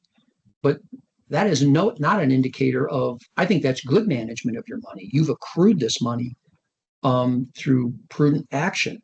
You've improved the school through prudent action. But that doesn't warrant overtaxing communities. And because if everyone took that philosophy, you know, every township, I mean, Chester, Newberry, and Russell would all put a bunch of more taxes on and just say, we're going to give you even better services than you had before. There's a point of the people say, enough is enough. We can't do anymore. We can't stay in our house and benefit from those services. I understand, but is our fund balance directly correlated to the tax rates? Because I don't believe that it is. We have a high fund balance, yet our tax rates are low. Well, tax rates are very deceiving, as you know, because tax rates, a change of a tax rate is inversely proportional to valuation increase. And as valuations go up, tax rates go down. So everybody, when the market goes crazy, everybody sold the public on your tax rate went down. That is a connotation to the average public. That means my taxes went down. No, your rate went down, your value went up more than the amount that the rate dropped. So your taxes actually went up. That is a hard concept to explain to the average voter and the average constituent. So I think the more plain we make this, I think the simpler it gets. And I'm just concerned that the public is saying they're hurting, even in an affluent area like Chester, Russell, and Newberry, with huge increases in valuation, because 49% of them have complained their values are too high because their taxes are too high. I have to listen to that. Not 49% of the population, 45%. 49% of the people filing BORs Right, but came not from that 49% district. of the total population. Well, no, of course. I mean, And I don't want to As encourage compared to- 49% of the population to file BORs. But what I also don't want to do is use the Board of Revision system to artificially satisfy an individual's concern for high taxes by moving it to their neighbor who didn't file a complaint. That, to me, that's unconscionable. So we have a, you know, Chris and I sit on that board. We're on both of these boards. So we're seeing both sides of this, and it's a complicated problem. And I'm not professing to have all the solutions. I just know that we have to plead the case for the taxpayer because no one else will. Well, You want me to Yeah, I'm sorry. actually did a PowerPoint? Oh, you did? Jeez. It's not as nice as yours. Well, I'm sure you did it quicker than I did that. No, I thought my son was gonna be able to help me. There's something going on, so it's more of a document dump. Okay, so speaking of your levy history, here it is. And you're right. The So I think the last time you passed current expense levy was in 1989 I see 91. or 91. Right in the That middle. lost, see the right-hand Oh, column? yeah, lost.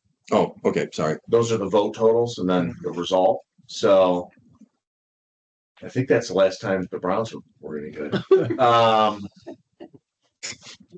So Correlation. God, I hope Don't not. think We so. have no Yeah, hope the that- Browns- There's no way. So that We're you done know, for. to your point, there's been some challenges here. So, after the current, we had a current expense levy go on in 91, lost, put it back on in August, special, it lost. So then you switch to the emergency, went down the emergency path starting in 1992. And then what Chrissy did on this was so you've got two current emergency levies. Yes. So the blue one is the original 2005 one, and the pink one is the original 2003. So that is the evolution of these. And I'm going to kind of go through the emergency talk. Here's where I'm troubled. I brought this up last year. This is a very unique problem, and I'm going to go over the problems and unfortunately not be able to offer a lot of solutions right now. But, last year when we went through this and I expressed these concerns about these emergency levies, your reliance on emergency levies to fund your general operations, and the fact that it's been a very long time since you could be considered to be in anything that's called an emergency. I had some concerns about the emergency levies. I articulated those last year. We have two functions here. The main function that we're focusing on most of the time is this clearly required. Is the revenue clearly required by your budget submission? And that's what we're stuck with, is your budget submission. And I think that's what Chris is talking about, and that's what, to an extent, Chuck is talking about. But the other thing we're supposed to look at is whether these levies are properly authorized and are being collected in accordance with the law. And that's something that we're not looking at. Share. That's something we're generally not looking at, but I think needs to be looked at. And I'm troubled because when I brought this up last year, I said, hey, please reach out to me. Chrissy and I'll sit down. We need to find a path forward. We need to find a way out of this. I don't know if we convert them. We got to do something. And if that phone call or email was sent, I never got it. So we're going to painstakingly go through my concerns on what the law is right now. I would have preferred to have met with you and have done it between last year and now, but that didn't happen. So, but I did make the offer.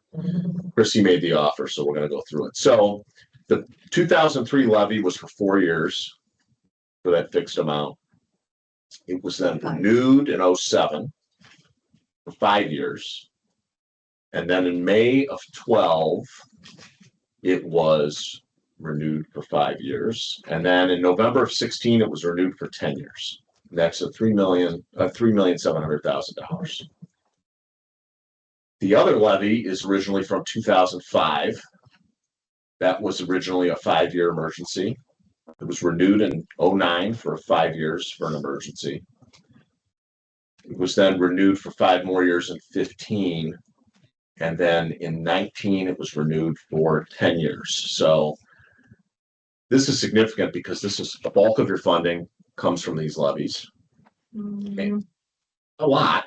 I mean, a lot of your levy money. 6 million. Well, okay, 6 million, but it also is not counted towards the floor calculation. So you're getting floor money because you have these levies versus the current expense levy. So Not the bulk of it, but well, We'll I mean, keep it's this probably about $10 million when you factor in the floor money.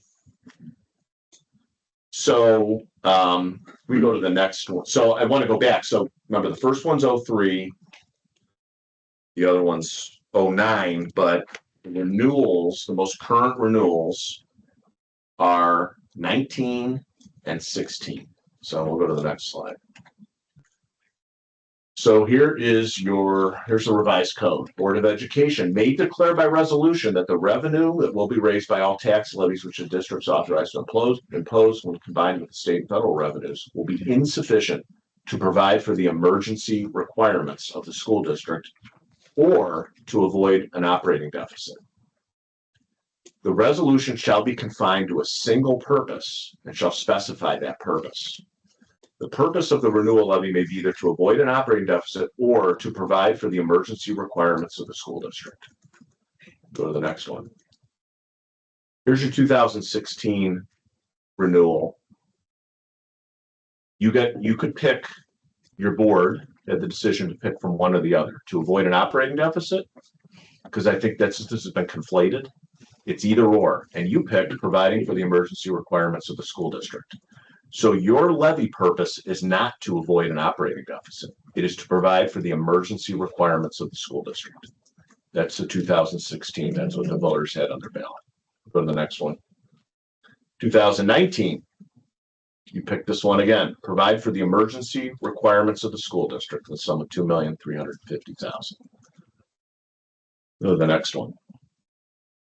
So we've got those levy dates. 16. I'm going to look at so that was that May of 16? So let's use, at least in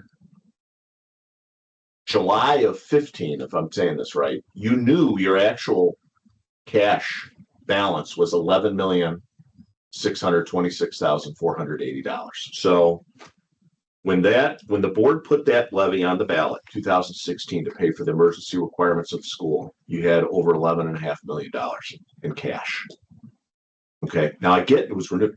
I have no doubt that back in 2003 and when these levies started, I have zero doubt in my mind that there was an emergency. What emergency requirements did you have in 2016 when you had over $11.5 million in cash? That's where I'm struggling. Okay, when it went on the ballot. Now that's that. I mean, we're going to talk about them, but then we're going to talk about now. So no, don't go to the next one.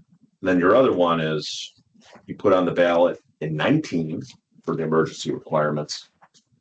Well, in 19, I think this is a November ballot. This is a November one. So at that point, you're after you're after July 1 of 19. You got $15,362,453 in cash when the voters authorized you to collect $2,350,000 for emergency requirements. You see where I'm struggling? So if we could, let's fast forward. The purpose language doesn't change. The voters only authorized you to collect this money for both of these levies for emergency requirements. And to echo what Chris said, I'm struggling to find, and I agree it's not defined, although the attorney, but I'll get into it. The Attorney General talks about it a little bit. There is no revised code definition, but what emergency is there when you have over $25 million of cash? And the voters only authorized you to collect this money for the emergency requirements of the district, which is not straight operating. The board, in order to use emergency levy money for operating expenses, the board has to determine that there's an emergency. And I haven't seen a record of that. We'll go to the next one. So what's part of our job? Commission shall ascertain whether the following levies have been properly authorized, and if so authorized, shall approve them without modification. All levies in excess of the 10 mil limitation, which these are. Next one. Unless such rate of taxation for the ensuing fiscal year is clearly required by a budget of the taxing district or political subdivision. So we're not to allow political subdivisions to collect levies in excess of the 10 mil limitation. Anybody that collects tax levies, unless it's clearly required by the budget you've submitted to us. So that's one. So there's two main budget commission cases. One of them comes from here. 1984, though, I wasn't responsible for that. I wasn't here. Oh, okay. Amazing. Yeah. Thank God for that. That was in second grade. So the Village of South Russell challenged the budget commission relating to a health levy. But what the Supreme Court said is that when the budget commission is looking at this stuff, it has to determine whether the funds to be derived from a levy approved for a specific purpose are indeed budgeted for that purpose. So again, if a fire department passes a levy that says we're going to buy fire equipment, and then they use that to pay for an EMT, can't do it. You're not doing it for the specific purpose. And for whatever reason, the deficit spending wasn't chosen for this from the code, so you're stuck with emergency requirements. So Which isn't defined in well, the code. but It's not. I mean, but can you look at me with a straight face and tell me you're in an emergency right now? I'm just saying it's not but defined, so it can be used for operations. Well, next one. Yeah. So the Attorney General says proceeds from a tax levy for the emergency requirements of school district cannot be used for any purpose a school board wishes, but instead may be used for emergency requirements only. You can't use this as a pass-through and just pay general expenses. It has to be for an emergency. And in fact, they even what the Attorney General was confronted with here was taxpayers were complaining. So there was an opinion requested. Hey, they gave the teachers and non-teacher employees a raise. And the Attorney General said if the school board determined that the increase in salary was due to the interests of the district and that those increases constitute an emergency need or are necessary to prevent school closings. And when you look at the Attorney General opinions, a lot of it talks about school closings. We need this money to stop schools from closing. And so again, while it hasn't been defined, it's been confined. And the Attorney General says the district cannot use it for whatever the school board wants to use it for. It's for emergency requirements only. The next one might be it. Yeah. So that is where I am struggling incredibly here. Is you've asked the voters to pass something, they've provided you with a specific purpose, and you can't just spend it on whatever you want. It has to be for emergency requirements. Now, would you be in an emergency if we took it all away? I mean, we are obligated by law to look at a 5-year forecast. We would be in a fiscal emergency. When you take the 5, because it accumulates, you would be within that balance. So Wait a minute. You're saying in 5 years, your cash balance will be gone? if you take all of the emergency levies away, that's No, I'm not $6 taking million. anything away. That's $6 million a year for 24 years, for 4 or 5 years, it would be negative. So, Yeah, no, I'm not advocating for that. I'm just, I think if we look at that, but would be you see difficult. where I have heartburn here? I mean, it's a unique problem for you. I think that, as we said, emergency is not defined in there. And I think as school districts are able to choose different types of levies, this was the levy that they chose at that time. That's not what the law said. Couldn't have been renewed as a substitute. It could have been renewed, but that would not solve the problem. Well, it would, It would still be Substitute. outside the 20 mil floor. Substitute. Right, levies would but be outside substitute- the 20. That's not what I'm having. but a substitute levy does not require an emergency condition. You could use it for current You could. expenses. Yes, but I mean, I think that's 10 years ago versus today, we're coming up, we're looking at 2016 and 2019. That's what we're looking at. right, and those are, I mean, the problem is when you renewed them, several times. You kept the language the same, and you're stuck with that. And it's not, you can't, you're treating it like a current expense levy, and you can't. I mean, I agree with you, emergency isn't defined, although the Attorney General's put some definition on it. And at least said, you know, you can't just use it for whatever you want. So you can't use it for whatever the board wants, which is what they're currently doing. You can't just blindly use it for current expenses. But they have been for years. Well, that's what I'm saying. I mean, it's a problem. I mean, once it's not for being spent on emergency requirements, then you're violating the purpose language that the voters passed. And that's the problem we're in. I don't know what the solution is. And I'm not but that's something that we're charged by law with looking at. I mean, we have to look at the purpose line. I mean, we've done this before with other entities and Well, in the narrow other circumstances. The other requirement of the Budget Commission is it's to review the budget in the ensuing year. You can't look at your 5-year and But we're required to look at the 5-year. I understand. We're required to put a levy on if we run into a need, which we did. So we would have put that on. I mean, did your 5-year forecast in 2019 predict that you'd have a $25.6 million in We all cash? know, but none of us didn't predict we'd merge with Newberry. Well, that's what I'm And no saying. one would predict a 30% increase. Our normal increases in our valuations in the last centennial was only 3.1%. It wasn't 30%. And that's fair. Yeah. That's fair. And so, I mean, I think we can hindsight's 2020, as we say, but it's not something we could predict. And I'm not picking on you. I guess I know the Emergency state. levies, I mean, there are a number of districts, you know, obviously 300 something districts that have emergency levies. If you had picked the deficit spending purpose language, I think you could work your budget to, well, you wouldn't have accumulated over $25 million, but you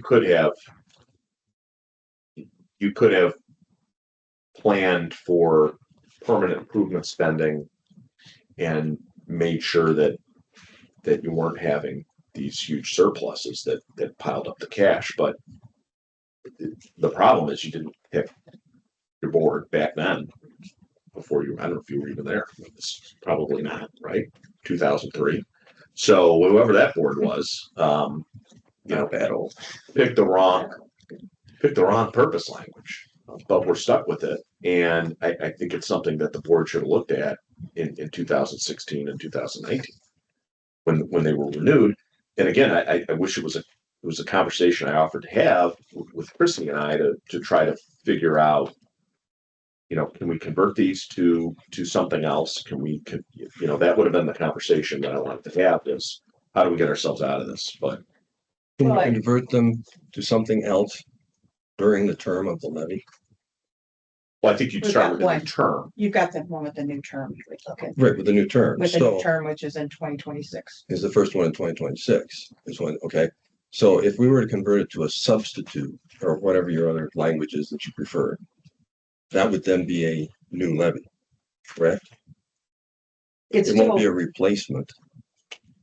it's a substitute levy, but it does, Substitute carries forward. Yeah. right, and we do continue to keep a Qualified.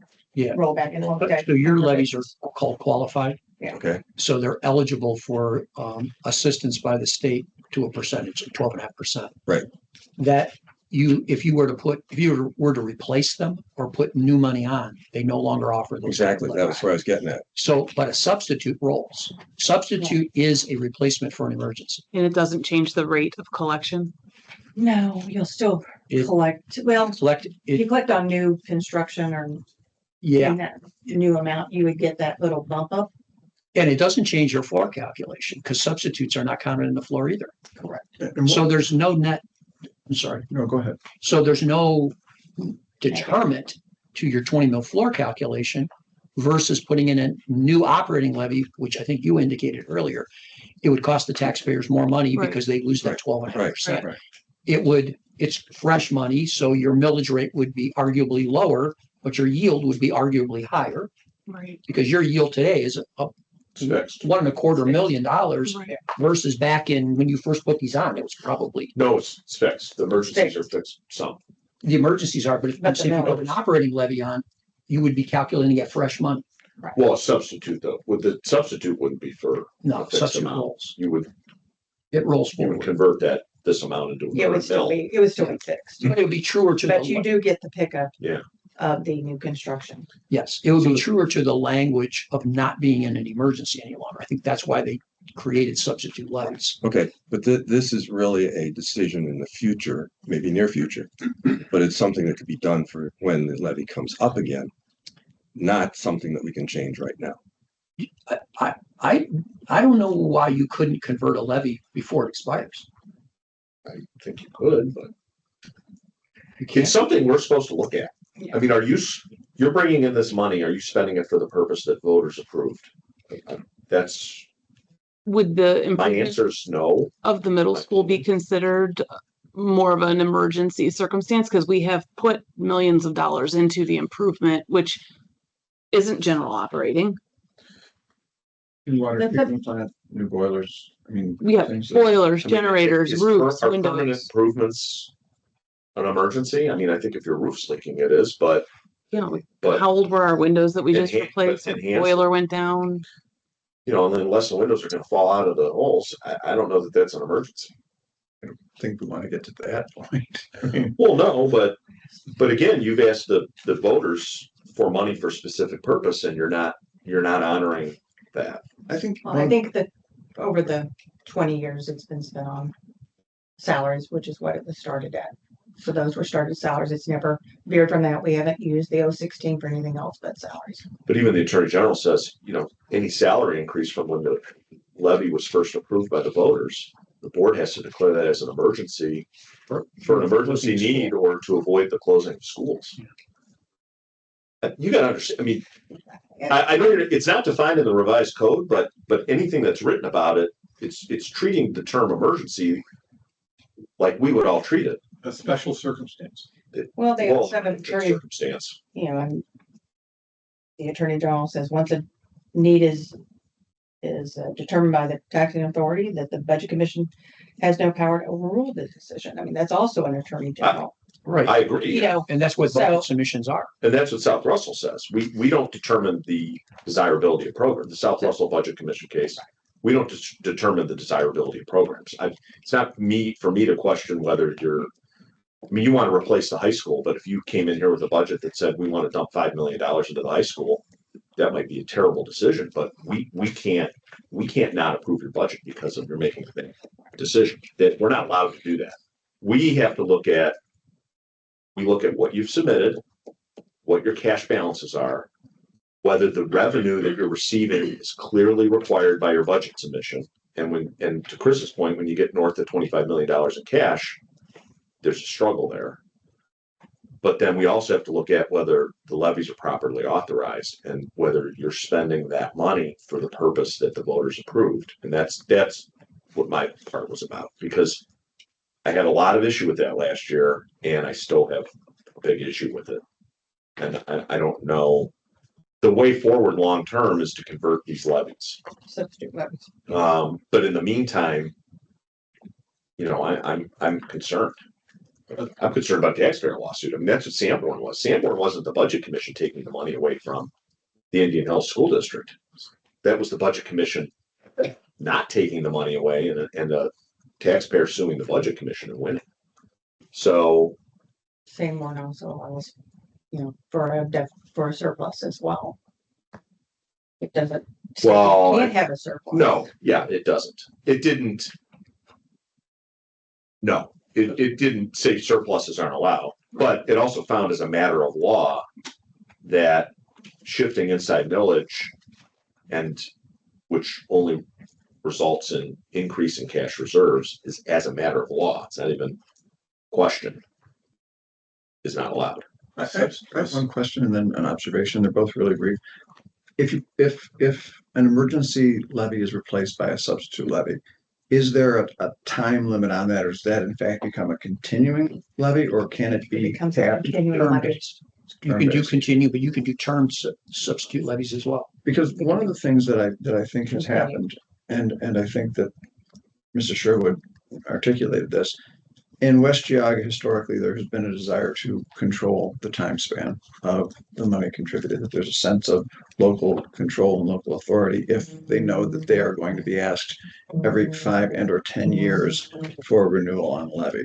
And I don't know where the original term emergency came, and I know that it's not defined in the ORC, but I heard what you said about some of the parameters that have been established. But I don't know where or why it ever was called an emergency in the first place. I don't know that any more than I know why the push bars on doors when you exit a building are called panic bars. I'm not in a panic when I leave a building, but that's the label that's on those doors. So I guess I hear what you're saying. I think historically in West G it has been more a matter of local control and having assurance that they would be asked again within 5 or 10 years if they were going to expend that money. It's no longer 5 years. It's clear. It's 10 years. Yeah, last time it was. The only thing that I don't agree with is, I think that's true if you survey perhaps the Chester community. Because if you look at Russell and the funding of Russell Township, it's all continuing levies. If you look at the movement going on in Chester, it's the conversion of term levies to continuing levies. And the argument with that is most of those monies that are being asked for the public to pay for are to be used for consumables that have that they're not project driven. They are life driven. So you're funding your police department, you're funding your fire department. The requirements of that agency are not going to diminish in time. They're going to continue to grow. So those cost you money to have to renew every 5 years. There's a cost associated with that. And if it's on a escalating basis that it's going to be required more money in the near future when you do renew them, you probably have to do a renew and add. You're going to have to continue to do that versus making it continuing and then all ships stand on their own. I agree with you that there used to be a temperament in Chester predominantly that continuing was negative, and there are still some underground rumblings of that. But that's not what the political entities are doing. If you look at what Chester Township is doing, I think they converted 2 levies last year from termed to continuing. Russell, there are no term limited levies at Russell. They're all continuing. And that would be Because the logic is government doesn't continue that. typically government doesn't just reduce overnight, right? And if you're building a building, however, or you have a project, and then when that life is done, when you're done doing it, you want to shrink that back down. That should be limited by term. To your point, though, so there's a contradiction of who you ask and what locale you're in as to what answer you'll get. I also think it's harder for us to pass a levy because our school system and our constituency is on the older side. Like all my kids have graduated now, they're older, they're moving on. And so like, do I have as vested an interest in the schools? I mean, young enough to say yes, but my parents are 78 years old and maybe they do, but it's harder for us. But if you ask for police money or fire money, that's something that it strikes right down the home for everybody. It doesn't matter how old you are. So I hear you. I would like to go continuing. I think it's just harder for a school district to do so. Yeah. But it's worth considering. It's worth talking to our. I'm not advocating continuing. I'm simply saying that It would be most, there are other. Plus, there's no levy fatigue. Then we don't have to. That's true. and that's one of the reasons of the extension to 10 years was every 5 years to levy fatigue and the cost of it. Yeah. I mean, there are taxing entities within the school district that are truly operating as a continuing basis. Yes. Levy. It is what it is. Yeah, I would say, I mean, listen, in 2016 and 2019, there was a need for that revenue stream. It's just that you're kind of caught in this. So I was joking. I will say this though, people don't want to support the schools, but then when they put their house up for sale, I guarantee all the real estate listings, the first thing they mention is West Geauga schools. So Nobody's saying anything about the quality of West Geauga school. Right. It's phenomenal. There's a lot of hard work that goes into creating that environment, and it's very successful.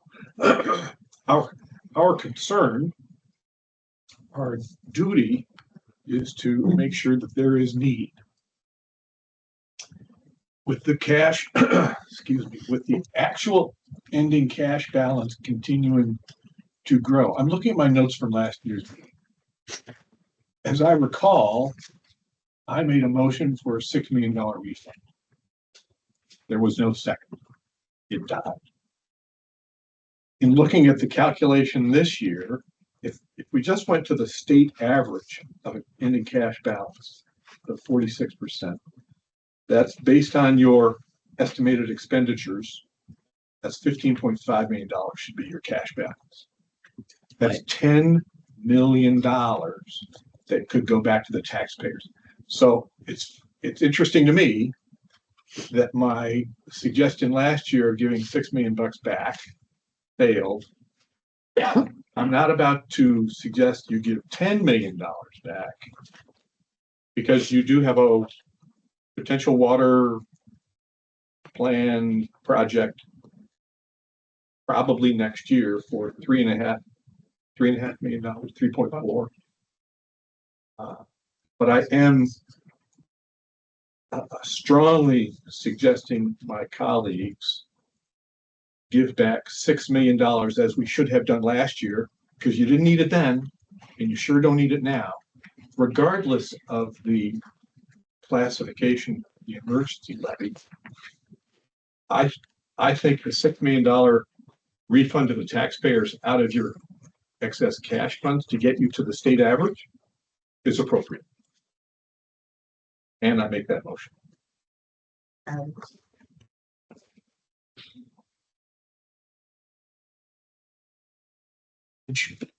Could you pull up my thumb drive again real quick?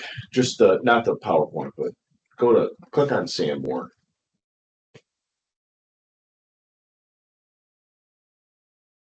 Page 8. This looks a lot cooler in here.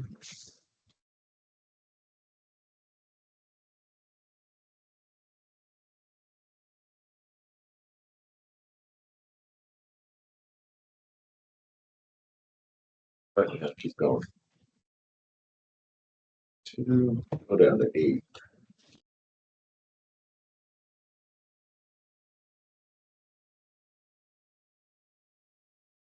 I think there's 3 ways of looking at this. There's Chris's way, which is, let's just look at the cash balance and wipe it out. Oh, Just well, pass. yeah. Keep going up, up. Stop. So one would be, that's Chris, I think your approach. Am I characterizing that accurately? You're looking at it from a cash balance perspective. Yes, but I'm taking it to the state average. Yeah. Otherwise, I'd say, let's take it to 10. And I think you kind of have Chuck's approach with the inside millage shift.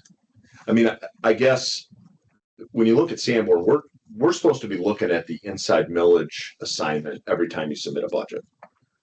So to Chuck's point, if you came to us, let's say you hadn't shifted that inside mill, and your board came to us next month, your board voted to shift that mill to permanent improvement.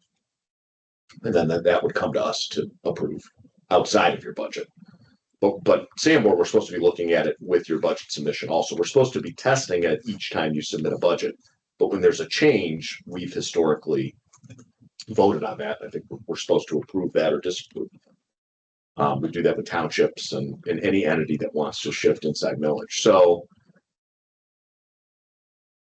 if your board came to us up next month and said, hey, we're going to shift 1 mill inside millage, I'm pretty confident that we would never approve that. Of course. So if that's the case, should we approve a budget that has that inside bill shifted, to Chuck's point? And I think the answer to that would be no. We shouldn't approve a budget that has one of the mills in permanent improvement. And then there's Chris's approach, Chuck's approach. Then I wouldn't say my approach, because I'm not advocating for wiping out the emergency levies, but I really do want the board to address this, because I think we would be legally justified in suspending both the emergency levies. I think legally we could do that. I do not want to do that. I think that would be far too draconian. But looking at Chuck's point of view, if you look at Sanborn, which is a little different, but it's the inside millage shift, which Indian Hills, you talk about floor manipulation. Indian Hills, one of the most affluent districts and high performing districts in the state of Ohio, was at the floor. And they had like a $34 million or something cash carryover. But if you look at on the right hand column, they're saying it's evident that as a matter of law. So this isn't discretionary. We have some discretionary. We have to make a judgment call, right, on the clearly required. And then the BTA has a de novo review process of, is this money clearly required by the budget submission? The Supreme Court went very far on this, and they said, we're not even getting into that. This is as a matter of law, unquestionable. We don't even have to take evidence other than what's in the budget and what the balances are. The increased effective rate for the outside mills was not necessary to produce the revenue needed by the taxing district. It was therefore not clearly required. And what had happened was that the amount of the projected surplus in revenue over expenditure for the ensuing fiscal year actually slightly increased due to the inside millage shift because they were at the floor. And paragraph 50, I think, is, probably the strongest the Supreme Court's gone on any of this. And it says, far from defraying current operating expenses, the increased revenue from an outside mill padded the district surplus to permit a tax increase that performs no function other than to increase the amount of budget surplus would deprive the clearly required standard of all meaning. So I think when you're looking, I understand you have this other project you're talking about, but that's not your budget. And we're kind of confined to the four corners of your budget, good or bad. And at Chuck's point, you shift that inside mill, even if you spend everything in your budget out of that fund, you still have money left over. So plus what, 900,000 and some change Half a year, for, yes. So 500,000. Would you agree with the statement that the consequences of that one mill being shifted to PI that is not being consumed resulted in an increase of about $1 million of floor adjustment on the back end? Because it's not in the 20 mill. That's the problem. The problem is it's over here in an account on a balance, in the form of balance, not expenditure. But on this side, it actually caused $1 million of tax to happen. That's the conundrum that I'm struggling with. I can't square that. I can't look a taxpayer in the eye and say, I did you right. Because that math just doesn't, the math on this side of the equation shows that you're going to have a bigger balance than what the revenue even, even after we reduce it, you're going to have 800,000 sitting in that fund. When would you ever allow a PI? Well, again, if you're close to the 20 mil floor, when would you ever allow that? Well, I think you're outside the 20 mil floor. There are a whole number of factors that are taken into consideration. One being your cash balance as a percent of expenditures, right? Because that tells us how resilient you are to losing revenue. The other thing is, I think if you're at the floor and you're operating in the conditions that Jim went over under emergency, I think that puts a whole different light to this, because is that an emergency to move it to a fund that causes a tax and isn't consumed? Is that a form of emergency? I think it's opposite of an emergency. That's luxury. And I'm not saying that critically. I get how it happened. But that's the conundrum that we're in, and we have to resolve, is that we have to be fair to the taxpayer, even if it hurts. And that's, I don't agree with Chris from the standpoint, his number does almost match exactly I asked that question kind of facetiously. How do you justify when I ran 46.1 against your expenditures and I got one number? It came out $6.9 million. That's the difference. I think average is exactly what it says, right? rarely is anybody at average. Half the people are above it and half are below it. So hence the word average. I am less driven by forcing you to a number that's average because in effect, that is a calculation. It's not a place. And so I'm more of how do we make sure that the cash doesn't grow under the scenario that we have facing you? Because it shouldn't if it's being funded by emergency revenue. It shouldn't go to growing. It shouldn't go to produce revenue to grow cash. Yeah. And And that's, our 5-year forecast doesn't show that. I understand, but again, our role is 1 year. That's our legally. And our legal is to look at. So how do we reconcile the fact that you're limited to 1 year, but we are at 5 years? How do we make that work? Because for us, the numbers work so that we don't put an undue hardship on the school district to maintain the benefits and the excellence that we've done so far. I think there's two things people do. They oftentimes load into their 1 year estimate what they believe is going to be 1+ years out. I mean, if you think it's going to occur close to, but maybe not within that time period, you estimate it, and it would be considered need. We're not here judging what number you put. I didn't interrogate what was being expended out of that PI fund. I didn't know whether the project was or wasn't in there because I don't know those details. But all of this case law and all of the testing is on the budget year in question. It's not on a 5 year. There's nothing in here that says, but it's justified because in 4 years they're going to expend it. Right. So even the law goes with what is submitted. And I think that just further disconnects schools from the budget commission and the public, because we have a public that thinks we're hoarding money. Yeah. And to borrow a word from last year, that we hornswoggled our community, which we did not. But recognize townships suffer from the same phenomena. They have 5 year budgets. Right. And they plan for things.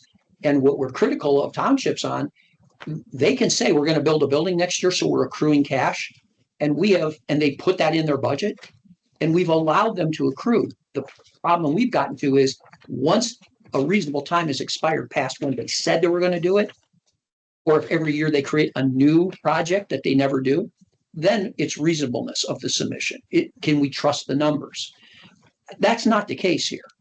That's not the case. Right. But we have to go with the data that we're provided, and there is a built-in inefficiency and problem with it, because as you said, I get why you're looking more than 1 year out. Who wouldn't? Yeah, Karen wins awards. Like she's a fantastic treasurer. She's doing right by our kids, by our community, and my concern is that it's looking like we're not doing that. And that's not what is true though, is you have $25 million in cash. That is a fact. That's true. I don't know anybody's disputing that. And that money is accrued in part with the collection under an emergency scenario. And that therein lies the problem. I don't want if the message your taxpayers are getting is that, the board or the administration, pulled a fast one to accumulate this cash, I don't think that's fair at all. I mean, there were two events that happened that I don't think you would have anticipated. One, the merger. It's funny, I'm gonna give you a little bit of a hard time on the merger. When the merger happened, I made the comment to you that, this was going to be a nice windfall for the district, and you strongly disagreed with me, so. Well, I don't think we knew, But I was right. but we're down. Where's the scoreboard? I think we've taken some hits with Newberry. With the demolition of their school, so. I understand it, but there's a lot of emotion involved in that, which I'm detached from. From a taxpayer standpoint, and I don't care where the taxpayer lives in the district, that was a home run. It's a home run for Home run. It is. As we merge these smaller districts together, they become more solvent. And it doesn't hurt the taxpayers. No. I mean, in 10 years, are we going to be having a hard conversation with Cardinal? I mean, their numbers are concerning, so I think, I think there was that occurred, and that, if you look at the timeline, that was a big jump in your cash balances. And then you had, the kind of record reval that it really affected everybody. Now, I think, it affected you disproportionately. But that is not something that I would have expected you to predict. So there were two major events that I would not have expected you to predict that contributed, in my view, to about $10 million of that $25 million. Right. Should your taxpayers or us punish you for that? No, they should not. In my opinion. Not at all. And again, we're not here to judge performance, but I don't think anybody can argue with the performance they're getting for the dollars that are being spent. So, but again, I've got some heartburn about the emergencies. I've got some heartburn about, I agree with Chuck 100% on the millage shift. I really do. So I'm open to, shifting the millage for sure. I don't know if we could pull your information can back up, because Can you go back to? and Karen, I want to hear more about, because Second to last slide. it's like kind of scrambled your brain. This whole, we're on the calendar tax year, and we're on your school year fiscal year. Well, it just means we're only, if you were to shift that millage, it's a half a year. Yeah, so maybe So- maybe the $1 million is maybe it should be half of that. You know what I mean? That I that's All the way to the bottom. All the way to the bottom. Second to last one. looks so much nicer than mine. Share that, please. Because we still have the 2.35. Yeah, so my proposal is we just click. We just don't approve the inside millage shift from the general fund to the PI fund. And that leaves you with an ending balance in the PI fund based on, and again, based on the project submitted. I get there may be other projects. It leaves you about $855,000 in that fund, which to a taxpayer, you go, well, it's not chump change, but it's not excessive. It's well under, I actually ran that percent that cash as a percent of expense, and it's reasonable. It's under 100%. It's not crazy money. And then the question though is that gets loaded back into the general fund's revenue. I understand it, but I still think there's a dollar for dollar reduction in the There is. overall revenue because of the floor. So, okay, so let's talk about that. So theoretically, and again, we don't know what the numbers will be for two reasons. We don't know what the valuation changes are this year, and that's going to adjust the 20 mil floor calculation. Every year they readjust it. If you go to the next slide. So that basically is what happens to the general fund. This factor alone does result in a perfect world, so no valuation change, a $1.2 million reduction of your floor. You're going to lose 1.2 million of floor adjustment. Right? Because 1 mil is now going to be added It goes back in. to your floor, Yes. and that's equal to the value of 1 mil if nothing Nothing changes. changes. If That's there are about no 1 point. increases- So Okay. So the that's state's going to withdraw $1.2 million of required funding by readjusting the levies Yes. in accordance, and you're going to get $1.2 million less. So just this move alone costs you $1.2 million. That's correct. Okay. But Even though you have the money, you but over this budget cycle, it only costs them half of that. That's correct. So those numbers aren't correct. Well, I have to use yearly. I understand, but you shouldn't have. But you should have reduced That's why their Kristen and Tammy revenue. have to do that. No, you for the can't. calculations. We have to report annually. But you have to reduce their revenues by 600. Their estimated revenues by $600,000. No, because the effect of that revenue, the millage shift will occur over a 2-year window Yeah. as well. They're only going to get, It'll be at They 20. still get. you're going to get permanent 600,000 in 1 year, improvement 600,000 in the next year of Yeah, but reduction. they only get permanent improvement this year, but for only half of this budget. Correct. Right. Yes. Yeah, it's better to stay on one But the calendar. other half of this budget they're gonna lose the permanent. improvement. Correct. And So they should half take of it is 600,000 budget. out of this budget.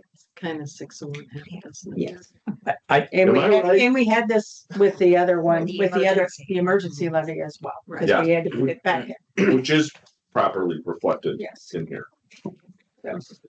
I think you're all wrong, but whatever. Well, you're, Should be Well- adjusted by he's 600,000. worried when the prosecutor starts doing math. Good at it. Okay, So We do have a this motion. scenario alone will result in a $600,000 reduction of revenue to them for 2 school years, For each of 2 schools. no, for each of school 2 years. Yeah, that's exactly right. So Totaling 1.2 it'll million. hit in 26. Yeah. And 27. Yes, for your 26 and 27, our just 26. well, unless you ship it back, it's forever. Well, every year you have to Well, revisit because this. it depends on the floor. It's, Yeah, I think we're on the same page now. Okay. You said what I was So saying. when you're shifting it He's right back, is again. it, when you shift it back, is that a 1 year? No, if we shift it, then your board would have to take action to shift it back. Bigger. Tonight. So so Bigger. did we make a motion to, Motion's We still have on the a floor. motion. your motion is on the floor? yes, to 6 million. I thought Motion was made. Well- We've had discussion And what was your motion? to reduce $6 million. Take it down to 56% of estimated expenditures for 2025-26. Currently 74%. And I would only say that there's legislation in place proposed to. Some of this will be affect us. long-term adjusted regardless of what we do here today. That's my guess. I mean, yeah, I don't think your floor calculation is gonna stay the same. I agree. So that's sorry, that's a little too aggressive for me. That's okay. me too. Okay, so I'm for shifting the For lack of a second, second, that Guys. that motion dies. So I'll make a motion to return the shifting of inside millage from the general fund to the PI fund be reversed. So, Stop the shifting of inside, 1 mil inside into the PI fund and leave it in the general fund. so we'll have 4.5 inside general. Correct. I will second that motion. Any other discussion? Let me understand the ramifications one more time. Can you go back 1 slide, please, Josh? Well, that's the slide. This is what we're proposing, the bottom. So we are rescinding the inside millage shift for lack of need in the PI fund budget. 1.2. 1.23, Yeah. 665. Okay. So by doing that, what will the estimated ending cash balance be for 6/30/26? In the PI fund? No, in the general fund. Well, that's the next slide. That, nope, too many, one too many. This is adjusted for calendar year, Right. just a little bit south of 26 million, 25.9. The ending cash balance, Cash balance. Well, Minus 600,000. minus 600. 600,000. Yeah, you're right, because you're only going to see it, half of it, by the end of this calendar year. You're right. So the ending cash balance will be a little less than is currently anticipated. So it'll be around 72% of the statewide average, which is currently 46%. Is that right? Well, at this rate, Oh, we're still gonna have to pay for the, it's not, there's not gonna be money in the PI fund to do that. Yeah, but whether you're shifting an inside mill or using or using the pass-through emergency fund or using it, you're funding everything from general fund money. Right? So it's not like you have a PI levy. That'd be an idea. So to me, we're calling it different things, but essentially you're funding everything through your general. Legally, it works differently for us. I And what we understand. can Well, use it- because of what we can Florida, use it, what we can use it for, the PI levy can only be used for at yes, improvements that last 5 years. yes. So, I mean, so that does change. 65.5% is what I got. I would make one other comment to you. 20% Chardon was, and I know you've had a project delayed that you've talked about, but Chardon was in a similar pickle last year, I think, with their cash balances. I would say they had 2 years ago. or 2 years ago, clearly excessive cash balances. They committed to doing a number of projects, and then they've done them. I mean, they spent that down considerably, not for the sake of spending it, but on things that they should have done 10 years ago, like security enhancements. They have a significant bus garage project that they're in the middle of, that would have been done by now if not for outside factors. So I think Chardon's budget hearing went very well this year because they did spend down that balance, and they spent it down on permanent improvement projects that frankly the board it should have been doing a long time ago, especially the security enhancements. Unconscionable it took them over a decade, but their hearing went very well, and so there's a path. I've been in almost all of your facilities. There's a need to spend this money, and so spend it for stuff you need, and then you won't have to listen to Chris talk about the statewide average, right? And Maybe you still. And that's what we have started doing to the middle school. Mhm. Is since it's going to be a retained school in the future, is to get that building, let's say, in better shape than it's in. Yes. Yeah, I mean, that's probably your nicest building I've been in. It's Not that great. It's a sliding scale. Yeah. So so that's just my 2 cents. I mean, Chardon got themselves out of this similar pickle by a lot of hard work by the board and the administration, and I think there's the same path is available to you. So further discussion? Call the question? Yes. yes. No. So what we're going to do is we're going to have to recalculate this sheet based upon the millage shift. And we will do our best to estimate your revenues, given that you will lose. Well, they're gonna Tammy lose, and I go. you're gonna Yeah, lose, Kristen and Tammy. yeah, you're gonna lose 600,000. That number's gonna be adjusted by 600,000, and then your ending balance will change slightly because your floor adjustment's gonna reduce the revenue for the following ensuing year. I won't By know the- that. You won't know that till the end of the year, but We could I can- estimate it. it's 1 mil value. It's gonna be half of 1 mil value. So if we just take the 600,000. It's a wash. You're basically becoming revenue neutral. We may be off by a couple 100,000 to your favor, but we're close. So if y'all. Does that make sense? 600,000. If I understand what Jim's saying, Right, it's that's what we basically should be making doing. revenue neutral. That Right. makes- Even though it looks like your cash is growing, the floor adjustment's gonna eat away at that So, by right. about half of the. so we're gonna adjust down the general fund, 600, and then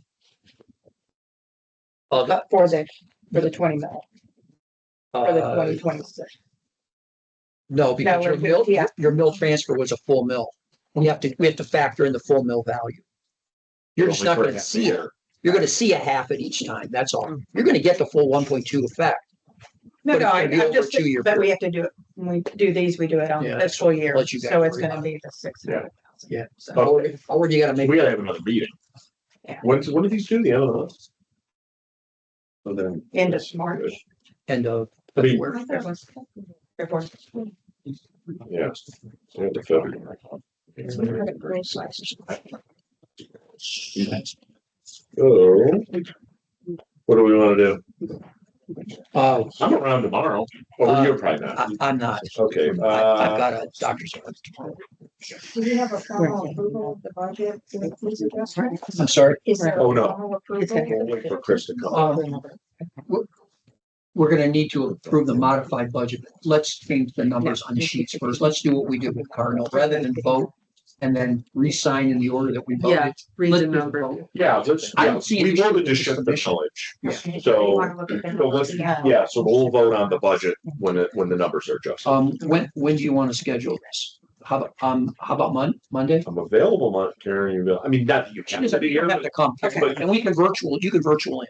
Okay. So if you want, I mean, you're gonna have the sheet because you're gonna help them create it, right? Yeah. We're gonna do that We'll together. give you a Give me copy. some We'll do a draft. like we did. so why don't we do it Monday? I'm available Monday, I'm available Tuesday. Chris and Tammy, Monday, can you get it done by Monday? Oh, yeah, Monday's better. You want to than make it Tuesday. 9:00 on Monday? Mhm. Okay, can you do that? Pardon? 10. 10:00? 10:00. Do 10 on Monday. Chris will be out of town, but we can handle it. So we're gonna approve the budget with the millage shift on Monday. The 20th. Okay. You won't be here, but Caroline will be here. Okay. Yeah. 10:00. We'll send you an invite to that. Karen, so you have. Thank Okay, so I'm not anticipating that any other action except approval of the budget on Monday. Is that fair? Or do you guys want to sneak in regular business for Okay. other? We'll I'll do it please- anyway. Okay. It's just in case there's a. We're not gonna do anything else with. Right, you're at, Yeah, we have a, we're at your own certificates for we everybody have a else. certificate increase. Okay, I thought didn't we just do one yesterday for West Street? Was it? No, it's Berkshire. Oh. Okay, Okay, thank you. thank you very much. Appreciate it. Thank you. Here's how the kids doing. And thank you And for your having family me. more grandkids yet? Last time I saw you, I said it was a 10. They are very involved. Okay, This is good. my finance committee. Good, just These one. two. Yeah, just one. Other- Jess is, Who we kind have of as good enjoying friends. her freedom. of- They're on it. She was- Kathy had to leave her the shit. She was, very- Yeah, she's Thank you. great. She's great. How's your work going? My finance committee is very. lucky to have Yeah, 3 times. real, it'd be that way. It is, You know? it's, we meet every I month. will do it good though. Public meeting every month. Or, you know, to have to stop movement. Do we have any other Yeah, business? I know. Oh, we need a public comment. Right? Yes. We'll see. Yeah. Thank you. Yeah, no problem. Where did Josh go? All right. It's 11:37. It is, this is going to do public comment. But we gotta conclude the hearings, school hearings. Gotcha. Okay, we're gonna open. Well, we're not gonna conclude them because we got Monday.